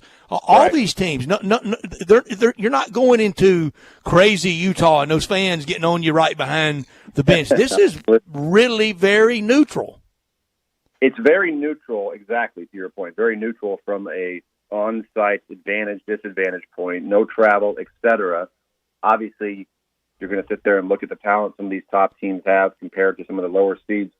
But that's why I really think there's going to be a lot more parity in the playoffs because of that. And there are certain arenas and certain fan bases that really give an extra jolt for their teams on their home court that definitely, in my opinion, make a difference come playoff basketball that you're not going to see in the bubble in Orlando. So this is truly going to be a test of best teams going to win. Eliminate all the external factors, except obviously injuries here and there, but talent is going to win out at the end of the day. Mm-hmm. Yeah, Andy, and I know that we're still a lot of games away. It'll probably be a couple more weeks until this becomes reality, but obviously the NBA and the NBA PA announced earlier this week the guidelines for their guest of players and the proof of long-term relationship. Yeah. How much of a conversation has that been with you and your players? Luckily for the guys that I work with and represent, it has not been much of a conversation. The only people that were going into the bubble for my players were going to be immediate family members, sons, daughters, parents, or spouses. Anyways, the joke among some of the players on social media is, okay, now you can't bring in outside girlfriends or quote unquote Instagram models. And that's pretty rampant for some of the younger players, but I think we've gotten to this point here on August 14th. There's been smooth sailing, much to the surprise of myself and a lot of people, around the security, stability of the bubble. The players feel very comfortable. I don't see any player at this point really jeopardizing anything, especially because they've seen what can happen. And we're also in an environment where if you do that, everyone will know about it. This is only 22 teams. You don't have external factors, other people around the level. You do something like that, you're going to be found out very quickly. And these players don't want to risk that. Andy, I think the NBA to be applauded, Players Association, rank and file, management, every layer, the officials, the timekeepers, TV, anybody that is inside that bubble, they're to be applauded because a lot of people kind of snickered and thought, we know it's going to be some bubble busting and it's going to be, some things go on. It's been nothing. They've taken a lot of professional pride in making sure that this goes off. And as we have been told, this all goes off, and that's just to limit the losses to $2 billion. So the NBA knew this is big. We got to make this work, and I think they have it splendidly for these playoff games. We've talked about it a bunch leading up to it. Drew and I talked about it earlier this week. Who are the real go for it teams? They truly are. Their goal, their locker room goal, is at the end of this be holding the Larry O'Brien Trophy. How many? I for sure think Milwaukee. I mean, it's so hard for a small market team like that to make it this far. They've made strides like that. I really do. I think it's Denver and Milwaukee. Milwaukee is a team that potentially will run the risk of losing its superstar to free agency and Giannis. You got to be in the future. You got to be able to lock him up and show Giannis that you are a true championship contender, ready to win now. And I think they are. I truly think they are. I think Toronto losing Kawhi and doing what they've done this season is remarkable. I think they're very, very well coached. And I say Milwaukee, I say Toronto, I say Denver. I just think at the end of the day, the window for these teams, especially a Milwaukee team without Giannis in the future, is so small. And for the Lakers and Clippers, having the guys that they do in LeBron, Kawhi, PG, Anthony Davis with the Lakers as well, I think they're going to have future opportunities to make it to the finals and to win the Larry O'Brien Trophy. But I think for those teams, you have to go all in. And I know the people in Milwaukee are absolutely nervous because they know what's at stake, not just this season, but with the future and longevity of the franchise, keeping Giannis. And if you don't retain him, think about how difficult it is to do what they did and strike gold like that in the draft, significantly further down in the lottery in the first round. And the trouble and the difficulty that Memphis shares this as well, attracting big-time free agents to a small market team. So I just think the window is closing, and it's almost now or never for a team like that. Not really a small market team, but a team that should have probably figured out how to get to an NBA Finals by now in the Houston Rockets. How worried are they about the news with Russell Westbrook? Yeah, that's a huge concern for them. Obviously, the guy's a superstar, and they've got the fifth seed. Obviously, to progress in the playoffs, I mean, you have to have your players clicking on all cylinders. And Harden is good, in my opinion. I just don't think you're ever going to win a championship with James Harden. I just haven't seen it. I don't think you're able to do that. I think he needs a Russell Westbrook, and especially the whole notion of small ball, that's all well and good. I still think they never should have gotten rid of Clint Capella. I think that's going to hurt him in the long run, and I think it's already hurt him in many instances. So I just don't know how far they're going to be able to go without Westbrook. They really only play 7 or 8 guys in D'Antoni's system to begin with, and now you're putting that all on James Harden's shoulders with the help and likes of a guy like Robert Covington or Daniel House and P.J. Tucker. That's not a championship-level roster. No, you're Andy, exactly right. enjoy the ball tomorrow and hopefully potentially Sunday and all the games. Afternoon playoff basketball, a menu, a feast for basketball fans next week. It'll be a lot of fun. We'll talk about it with you next Friday afternoon. Be safe this weekend. And the Cardinals are coming to town, but stay away from them. They may infect the whole town.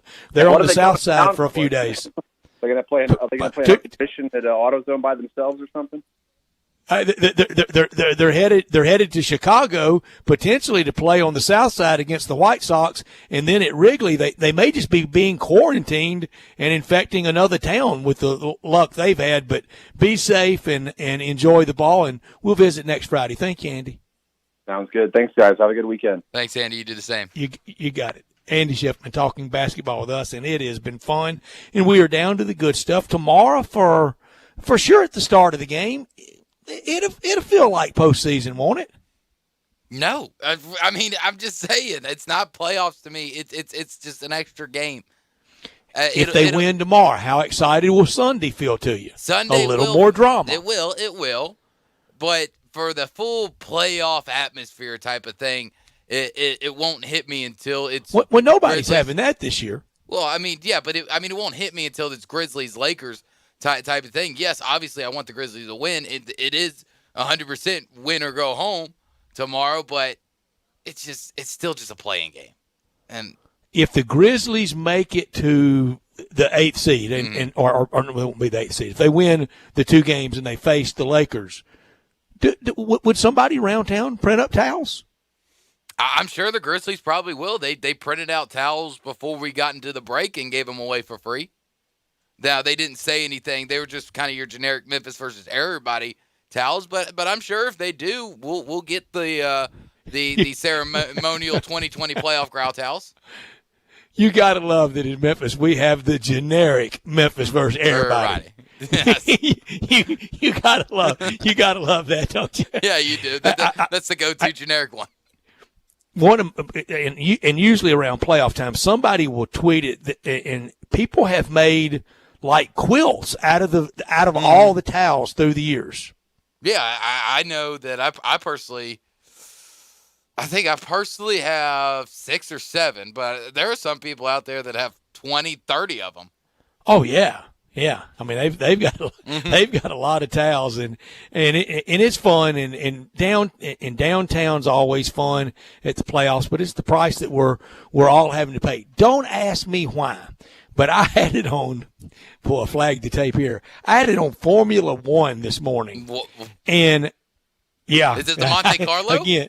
Or no, they were in Barcelona, and that for Formula One, and it hit me. In Barcelona, and everybody's mask up there. Mm-hmm.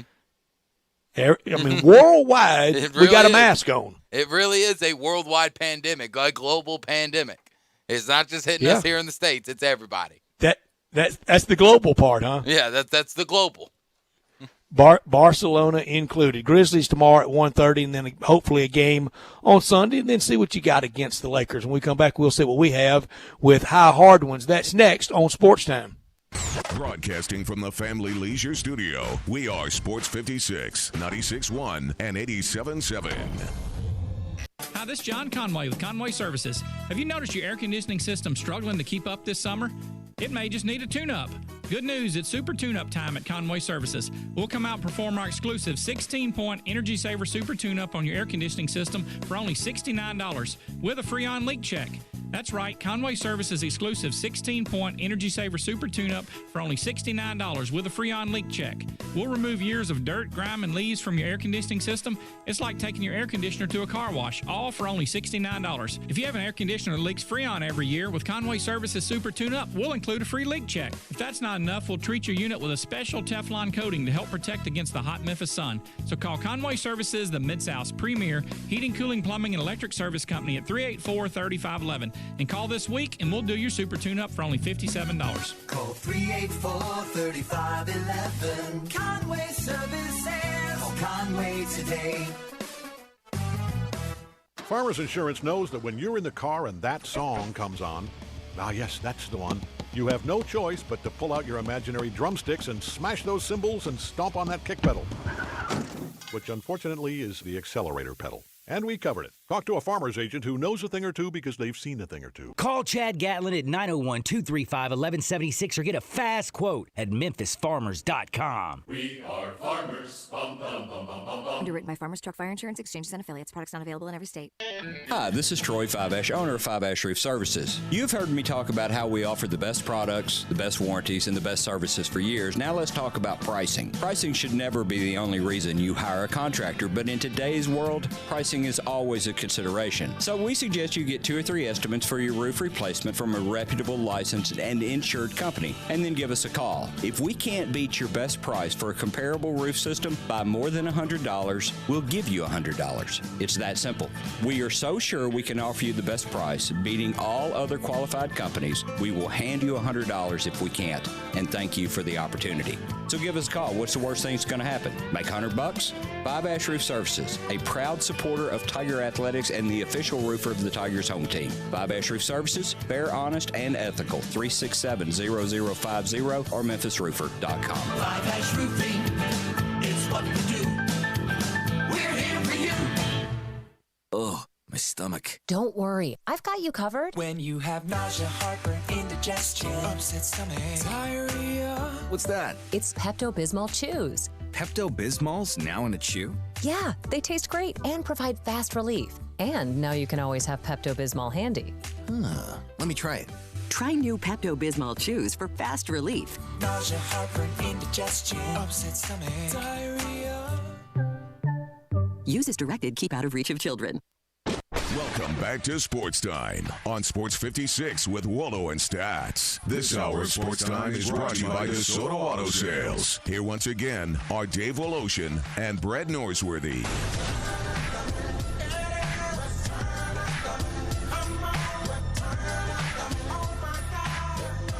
Thank you, Carl. Drew Barrett, I don't have to tell you, after almost 20 and a half hours of radio for you this week, you know you're getting a little bit loopy and it's late in the week when you're kind of dancing and sashaying to the Pepto-Bismol song. Oh, yeah. During the break. I mean, I love that commercial. I mean, I sing it about half the time when I'm over there. I'm not going to sing it right now, but when I'm over where Carl is, I do sing it sometimes. I mean, I pride myself on a couple things that I've never done in radio, and I've never gone to bathroom commode type humor. But I mean, should you really be gyrating to the line about diarrhea? I mean, I just don't know if that's a good sign. Well, if anything, I mean, it's late in the week. If anything, it's kudos to the advertising team over at Pepto-Bismol. I mean, to make it a fun topic. Exactly, It's catchy. It gets stuck in your head, and guess what are we doing? We're talking about it. They did their job. So. Advertising crew over at Pepto-Bismol deserves a raise. I can remember one day you came in and you had a handful of stuff. You had those Pepto tablets and you had a couple other things. You said, I don't know how long I'm good for today because I hadn't been feeling well. It was a rough day. And now, and we know this, and we're going to prepare for it. Can you imagine every head cold coming up from Halloween on? Oh, I mean, it's going to hit me before that. That's when our emergency rooms are going to be overrun. It's going to hit me before that. Without fail, I swear, without fail, I will get sick September 7th because I always get sick a week before my birthday. Is that right? I kid you not. For the last tradition unlike any for other. the last 5 years in a row, I have gotten a bug, a virus, something a week leading up to my birthday to where I honestly have to question whether I should drink and celebrate my birthday. But I end up doing it anyway. Debate? It's about 5 seconds. Yeah, that's a short debate. But no, last year, I don't know that I had the virus. I had something the week of. It was on the Sunday morning after Ole Miss and LSU. I woke up in Oxford, and I just thought tired, end of the year, gotten pounded by Joe Burrow, long year, afraid of what was coming up. We had an open date in that week. Dave was gone some with the Tigers, but then that Saturday he was gone doing football, and that was Tigers Ole Miss basketball at FedEx Forum. I almost didn't come over for the game. Woke up that Saturday morning and said, why don't discretion be the better part of valor? Open date toward the end of the year, next week's Egg Bowl, going to the Iron Bowl. just sat at home, couldn't do it. Came over, wanted to go to the game, wanted to see that game, great game, and got home. And I mean that week and the next week of Thanksgiving, Egg and Iron Bowl week, felt crummy all week. And if I've ever had the virus, that's when I had it. Mm-hmm. Yeah, I don't know if but we didn't even know about it then. We really didn't, and I doubt that. I doubt anybody that says it wasn't here by then. We don't know. I don't have a virus tracker on my phone that Good point. knows exactly when it made across the ponds and everything here to the United States. So we don't know. A lot of people are saying it. A lot of people are saying they think it was here as early as October. I wouldn't doubt it. I may have. I wouldn't doubt it. I know a lot of people that got really sick during the last quote-unquote flu season. And my mother was very ill last year. She got well and got hale and hearty again, but she was very ill.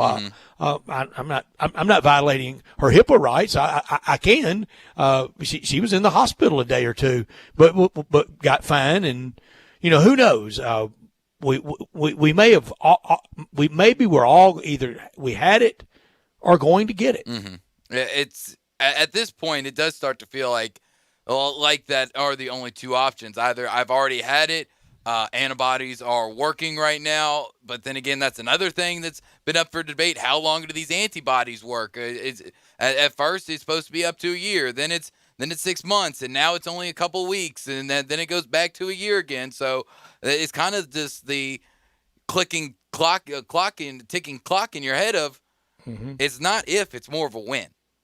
Especially when you're tired, be careful saying clock, because I heard an announcer one time say the wrong word, trying to say, especially when you're closing in on 21 hours of radio. Drew, 67129 at the First Bank text line. A texter way back on Shockers said baseball won't make it through the end of the season, and the Grizzlies won't make it past Portland. Thank you for the text. Not shocked. Neither one of those would shock me. No. Another one is more of the humorous type. Hey, forgot to tell y'all, Kevin Sumlin will be Pac-12 Coach of the Year. Breaking news. Good for Kevin. Get ready for that. It's about time get ready he got for that. Rewarded. And let's get ready for high hard ones. Hit it, Carl. Just a bit outside. Little lower, Carl. I don't know why, but that really comes in loud and clear, and it's getting late on a Friday. All right, with that vein of rooting against college football, rooting against sports and the restart, Drew, do you think there are anti-football people out there that see this as the opportunity to kill football once and for all? Well, 100% without a doubt there are the anti-football people out there, just like there are the baseball people out there that regardless of what's going on, they're looking under every corner, every stone, trying to find something to kill it. And at least with this, they don't have to look very far. It's not just the little things here and there. It's not something that football it's their itself. Chance, and they've dreamed of it for a long time. And that's the sad thing. That's really sad. They've boo-hooed and belly-ached and found something wrong with it all these years. It's the cartel. It's rigged from the beginning. This is just on college football. Now, I love those. That college football is so mean and it is so evil, but they love the NFL. Oh, yeah. But the cartel and the haves versus the have-nots, big versus little, us against you, the South. So there are some that they would love. They would love to put the South in its place and its love for college football. Find you something else. Brett, exactly. you knave, on the weekend you need to be going to arts and crafts fairs more than that college football stuff, or maybe going to some of these fall festivals and put on a kuka shell a necklace and go to junk like that instead of that Ostagi Grove and that SEC. They couldn't wait for this, and I wish you would just say it. I wish you would say it, because you've been thinking it, and you've waited for this golden opportunity for years, and now you have it. Literally take the mask off, but then put it back on to protect others. You for me. For real quick, I would pay you a lot of money to see you with the spray tan and puka shells on. I'm just saying, I would pay money to see you walk down Cooper Young Fest with puka shells on. I didn't name any festivals. Well, I just said a fall festival. I named the festival. Okay, I will name the festival. All right, me to you. Not saying you'd catch me in jail before I'd do that. Not saying before that, I'd wear a necklace. Mm-hmm. Not saying that it's 100% going to happen, but it feels like it. Who do you who will be the next conference to pull the plug? Well, we have 6 left. Mm-hmm. I don't think there will be one. I think there will be solidarity until that. Do I have to name one? Yes, because it's high hard ones. CUSA. Okay. Any reason why? Just easiest one to budgetary, and they've had a few breakaways, haven't they? It's not complete solidarity. Old Dominion has already decided that they aren't going to play. Yeah, I think that could get a little bit loose. But, Pat Smith told us there was still one kind of shaky SEC team out there, and I think most of us can probably imagine which one that is. All right, if with the signing of Kennedy Chandler today, if Tennessee won a national championship in college basketball before the Tigers, what would be the reaction of Tigers fans and greater Memphis? Brett, I might have to run to the bathroom now. I mean, that just turned my stomach. Play the Pepto-Bismol song. It would be a nightmare situation. I mean, not just due to the Drew, fact that they would never let Tiger fans They would hear never let us the end it. End of it. Because for the longest time, until now, it's really the only leg we've ever had to stand on. It's really the only argument we've ever been able to 100% come back with and say, yeah, you might have us in football, but hey, on the hardwood, get out of here, man. You don't come close to our history. You don't come close to the type of talent we've pulled in year in and year out. And they don't. Through the Coliseum Pyramid at FedEx Forum. Get out of here. Stay on your side of the state. Stay in your zone.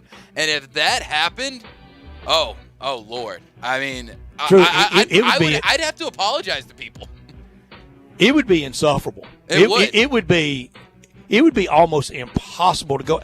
I think right now, right inside that high hard one, another one. Who do you think's closer to winning one, Rick Barnes or Anthony Hardaway?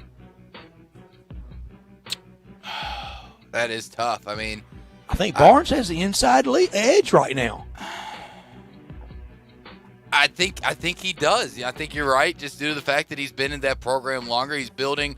He's got 100% of his guys, while Penny just now is getting 100% of his guys and getting his system really worked out. Now, if we're talking talented rosters, then I think the Tigers got them beat. And, if the Tigers are able to play them at Bridgestone. I don't know. That UT roster is pretty good for next year. It is good. You look what they'd run out that first 7 or 8, and that's all you need. It's pretty good. It is good, but also the Tigers are another year older, another year experience, also adding I like the Memphis roster too. Oh, I know. I like the Memphis roster a lot. But what if they were in the Final Four together? Oh man. I honestly would hope that we were on opposite sides. I'd love to beat them in the national championship. And what if it were a Tennessee-Memphis opposite side, Memphis versus U of L, and get the winner of Kentucky-Tennessee on Monday night to play for it all? I don't care where that Final Four is. I would walk to it. I would too. I would sell every possession I own to buy a ticket. All right, you ready for me to you? I am, but I'm just thinking. I also would like to have the bail bondsman concession at it. Yes, for sure. Because somebody's leaving with a fat lip. Mm-hmm. Oh, without a doubt, people are getting arrested for this. If that was the Final Four scenario that did end up playing out. But wouldn't it be great? Wouldn't you sign up for that now next year? Heartbeat. Sign up in a heartbeat. Even if it meant Tennessee getting to its first Final Four. Because that'd mean we got to our fourth. So that's right. 4 beats 1. It always does. That's the easy answer to that. Very easy math. All right. Let's say you're the owners of the Rockets. Rockets go out in the first round. Who all is getting fired? Tell me the game number. Is it 4-0, 4-1, what? Any of them. I mean, even if you lose in 7. 4-0, I think it's the clean sweep. I think it's the paybacks, you know what, for Daryl Morey and the tweet, Mike D'Antoni. Something always gets him. Something always happens. And as Andy was talking about Russell Westbrook, if you're a fan in Oklahoma City, how much does it have to sting to sit there and think, we had KD, we had Russell Westbrook, we had James Harden? It's got to sting. The fact of the only problem is you couldn't get all three of them in their prime. You just got them, I think, 2-3 years early. If you would have been able to re-sign all three of them at the same time, and obviously you really couldn't just. But they couldn't keep any. If Giannis leaves Milwaukee, to me that would just be so frightening for us here, not just with Jaren and Ja, but in 20 years it would just be clear then that we were dues payers and not members, and that's never a fun feeling. That is not a fun feeling of I'm just a worker bee. It really isn't, and hopefully, Giannis can kind of flip that script and stay in Milwaukee and show a path of. We don't have to join these super teams. We can go back to the way it used to be, where we try to win a championship with the franchise that drafted us, as long as they're being treated and getting the money that they're due from said franchise. Then I think that we could go back to that type of era where we get away from the super teams, and it does become a little bit more fair across the board. And I hope Giannis starts it, and I hope through the draft. I hope it continues with Ja and Jaren. And Last I think one you can get close to even saying Brandon Clark in that category. I agree. I think he is he's a piece. I don't know if he's certainly not first or second. He's not the piece, but he's probably not very important one. But he is a piece, and we know through the years you have to have those great satellite role players around those main stars. All right, last one from me to you, and then one more for you to me. Let's do it quickly. If we play college football from the 6 conferences that are still saying they're going to play, do we have a playoff? Do we hand out All-American awards? Do we hand out a Heisman Trophy? Oh. I'm still not 100% confident that it's going to get started. I'm slowly getting if we do. If we do. If we get started. If we do. If we play it, we finish it. Do we have playoffs? Do we hand out a Heisman Trophy? Do we have an All-American team? And sorry to the ones that didn't participate. What do we do? Easy, yes. And anybody in the Pac-12, Big Ten that's got a problem with it, well, you jumped the gun. You should have waited. I'm sorry you didn't play. Now, we didn't tell you not to. Will they claim a spring title? Well, of course they will. Central Florida claimed one in the fall. Exactly. It's not like anybody's really going to recognize it. And if you want to be the laughingstock of college football and hang up a flag and a banner and show off your rings and have a little parade in your town for a spring national championship, good for you, bud. But I'm never going to recognize it. And if Brady White wins the Heisman Trophy, no apologies. You could have played. I played. Very true. All right, last one for me.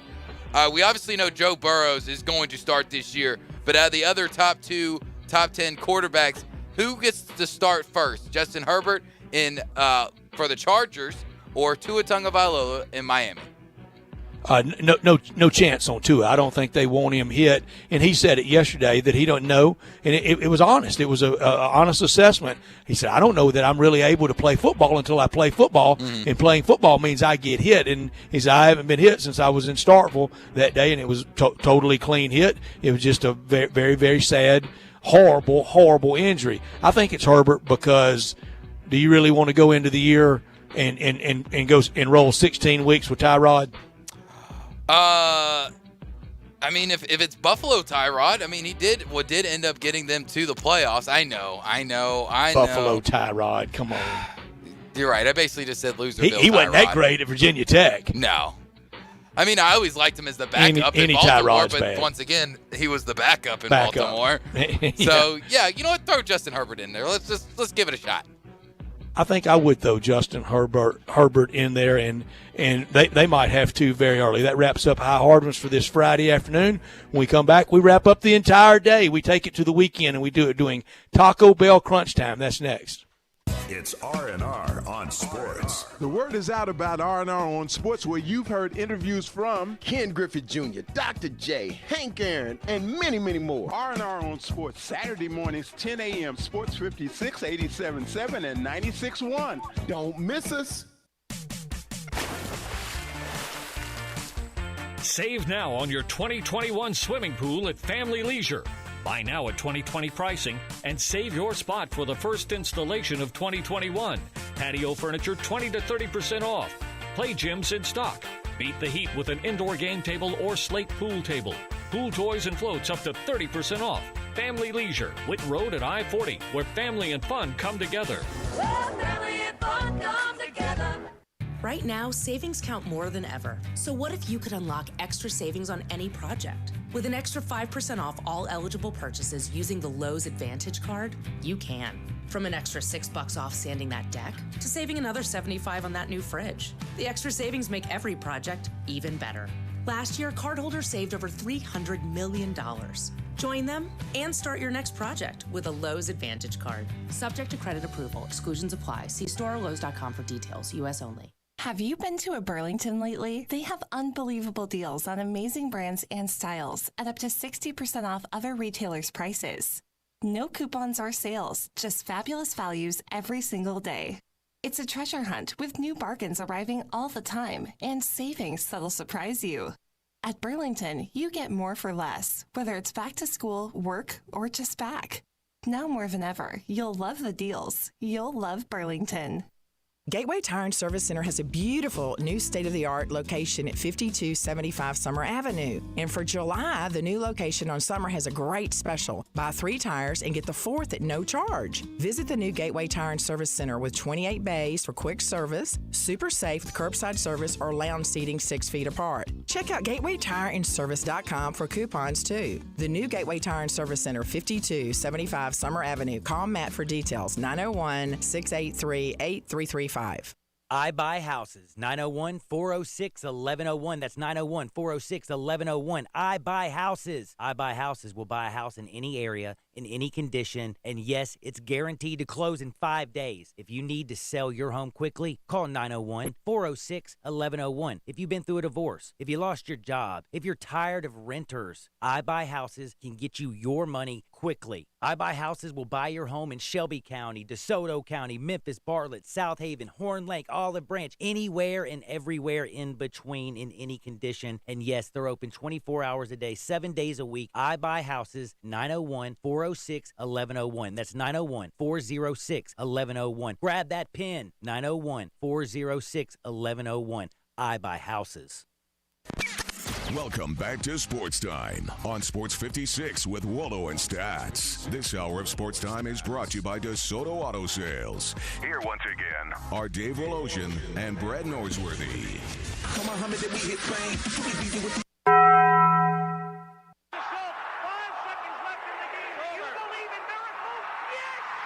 Go crazy, folks! Go crazy! This is for all the biggest crunch time. You are looking live. In your life have you seen anything like that? Take questions again for the student athletes at this time, please. What's happening, big dog? How you doing? Is this thing working? It's obviously crunch time. Hammer, nail, coffin. This baby is over. Woo! Woo! Time for Taco Bell Crunch Time. Taco Bell, home of the crispy tortilla chips, topped with a double portion of either seasoned beef or shredded chicken, plus refried beans, nacho cheese sauce, reduced fat sour cream, guacamole, and a 3-cheese blend. Nachos Bel Grande, heaping portion of chips, topped with ground beef, tomatoes, beans, nacho cheese sauce, and a dollop of sour cream. Taco Bell, home to great food you get on your way home real fast, and they bring you crunch time every day. Drew, I learned that this weekend, I don't see how it can have the blockbuster news around college football that last weekend had, except for one thing, and that's if the SEC, the Big 12, and the ACC decided to not play. And look what last weekend led to. College football had a week that led to it will never be the same. I'm not saying it's going to be worse, but it's not going to be the same. no matter what. Either everybody won't play or there will be teams out there on an island that won't be playing while some are, and they'll be losing valuable times. This may be one of those weeks that a lot of damage was done that can't be fixed for a long, long time. What'd you learn? I learned today, according to Pete Thamel, the OVC presidents voted that the schools can play 4 non-conference games in the fall. They do plan to rejoin FCS in the spring, though, and play a 7-game conference schedule. And that involves the Tigers late in the year against UT Martin, right? Yes, it does. November 21st. That game has not been scrapped yet, so still 11 regular season games on the schedule for the Tigers. Tigers are holding firm. And the Tigers may get to the decision that they can't. Now, I will understand it. I'm not going to rip them, but at least they're being cautious and trying to play. Could have done without the Cardinals. They may play a doubleheader tomorrow in Chicago against the White Sox. We got to see with the Cardinals. I mean, it's been so many last-second cancellations. Mm-hmm. Now all these other teams are going to have to play these doubleheaders, and that's not fair for them. It's not fair for the Cubs, what it's going to do to their pitching, what it could do to the injury factor. The Cardinals have really jeopardized either the Cardinals' malfeasance or baseball's or both has jeopardized the entire sport, and especially the National League. What is it you could have done without, Drew? I could have done without. It's going to be weird, but this also comes from Pete Thamel. He said he spoke to a group of 5 AD today. He said it would be more expensive for his school to play than not to play football because of reduced revenue and increasing costs. He said it'd be $1.5 million lost to cancel, but it'd be $2.2 million lost to play. But I thought it was all about player safety.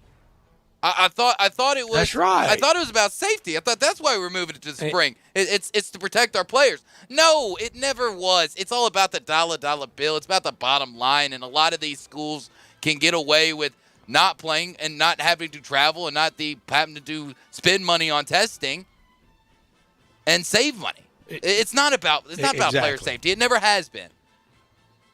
What are you keeping a close eye on this weekend, including your Orioles? If the playoffs started today, they'd be in. Yes, sir. Going to keep a close eye on the Orioles. About to start second of a 1.5 game. They just had to finish up 3 innings from the Nats. So they're looking for their 7th straight win against the Washington Nats. Going to keep a close eye on NBA bubble action. Not really tonight. Nothing really tickles my fancy. But, of course, tomorrow with the Grizzlies and Trailblazers play-in game. More MLB, NHL action tonight. We got ice. We got action on the ice from wall to wall. And, of course, the Wyndham Championship because my boy Siwoo Kim's at top.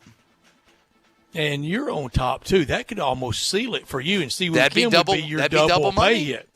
It sure would be. I'm going to keep a close eye on the Cardinals if they actually play. We'll see if that SEC real schedule starts to leak a little bit. Grizzlies tomorrow, a big game. I would say it's must win. If they lose tomorrow, the season's over. So that's about as must win, but still a good season for the Grizzlies. If they can win tomorrow, it puts the pressure on the Trailblazers for Sunday. We'll keep an eye on all the baseball, all the basketball. You're right about the bubble tonight, but it'll get good next week with the playoffs. And if the Grizzlies do win on Saturday and Sunday, the reward will be you got to beat the Lakers 4 times in 12 days. That won't be easy for anybody to do that. Drew, I'm going to be out the next 2 weeks. You and Dave and Carl and the whole crew, y'all hold down the fort. We appreciate your great work this week. Carl, thank you very much. I really do appreciate both of you guys, your work every single day. And this week it's been a lot of fun. Want to thank Bruce Marshall from the Goal Sheet, Pat Smith from Jocks down in Birmingham, and Andy Schiffman from Priority Basketball in Chicago. Dave's back on Monday. For Dave, for Drew, for Carl, I'm Brett. Everyone have a safe, happy weekend. Sports Time will be back at 3 o'clock on Monday.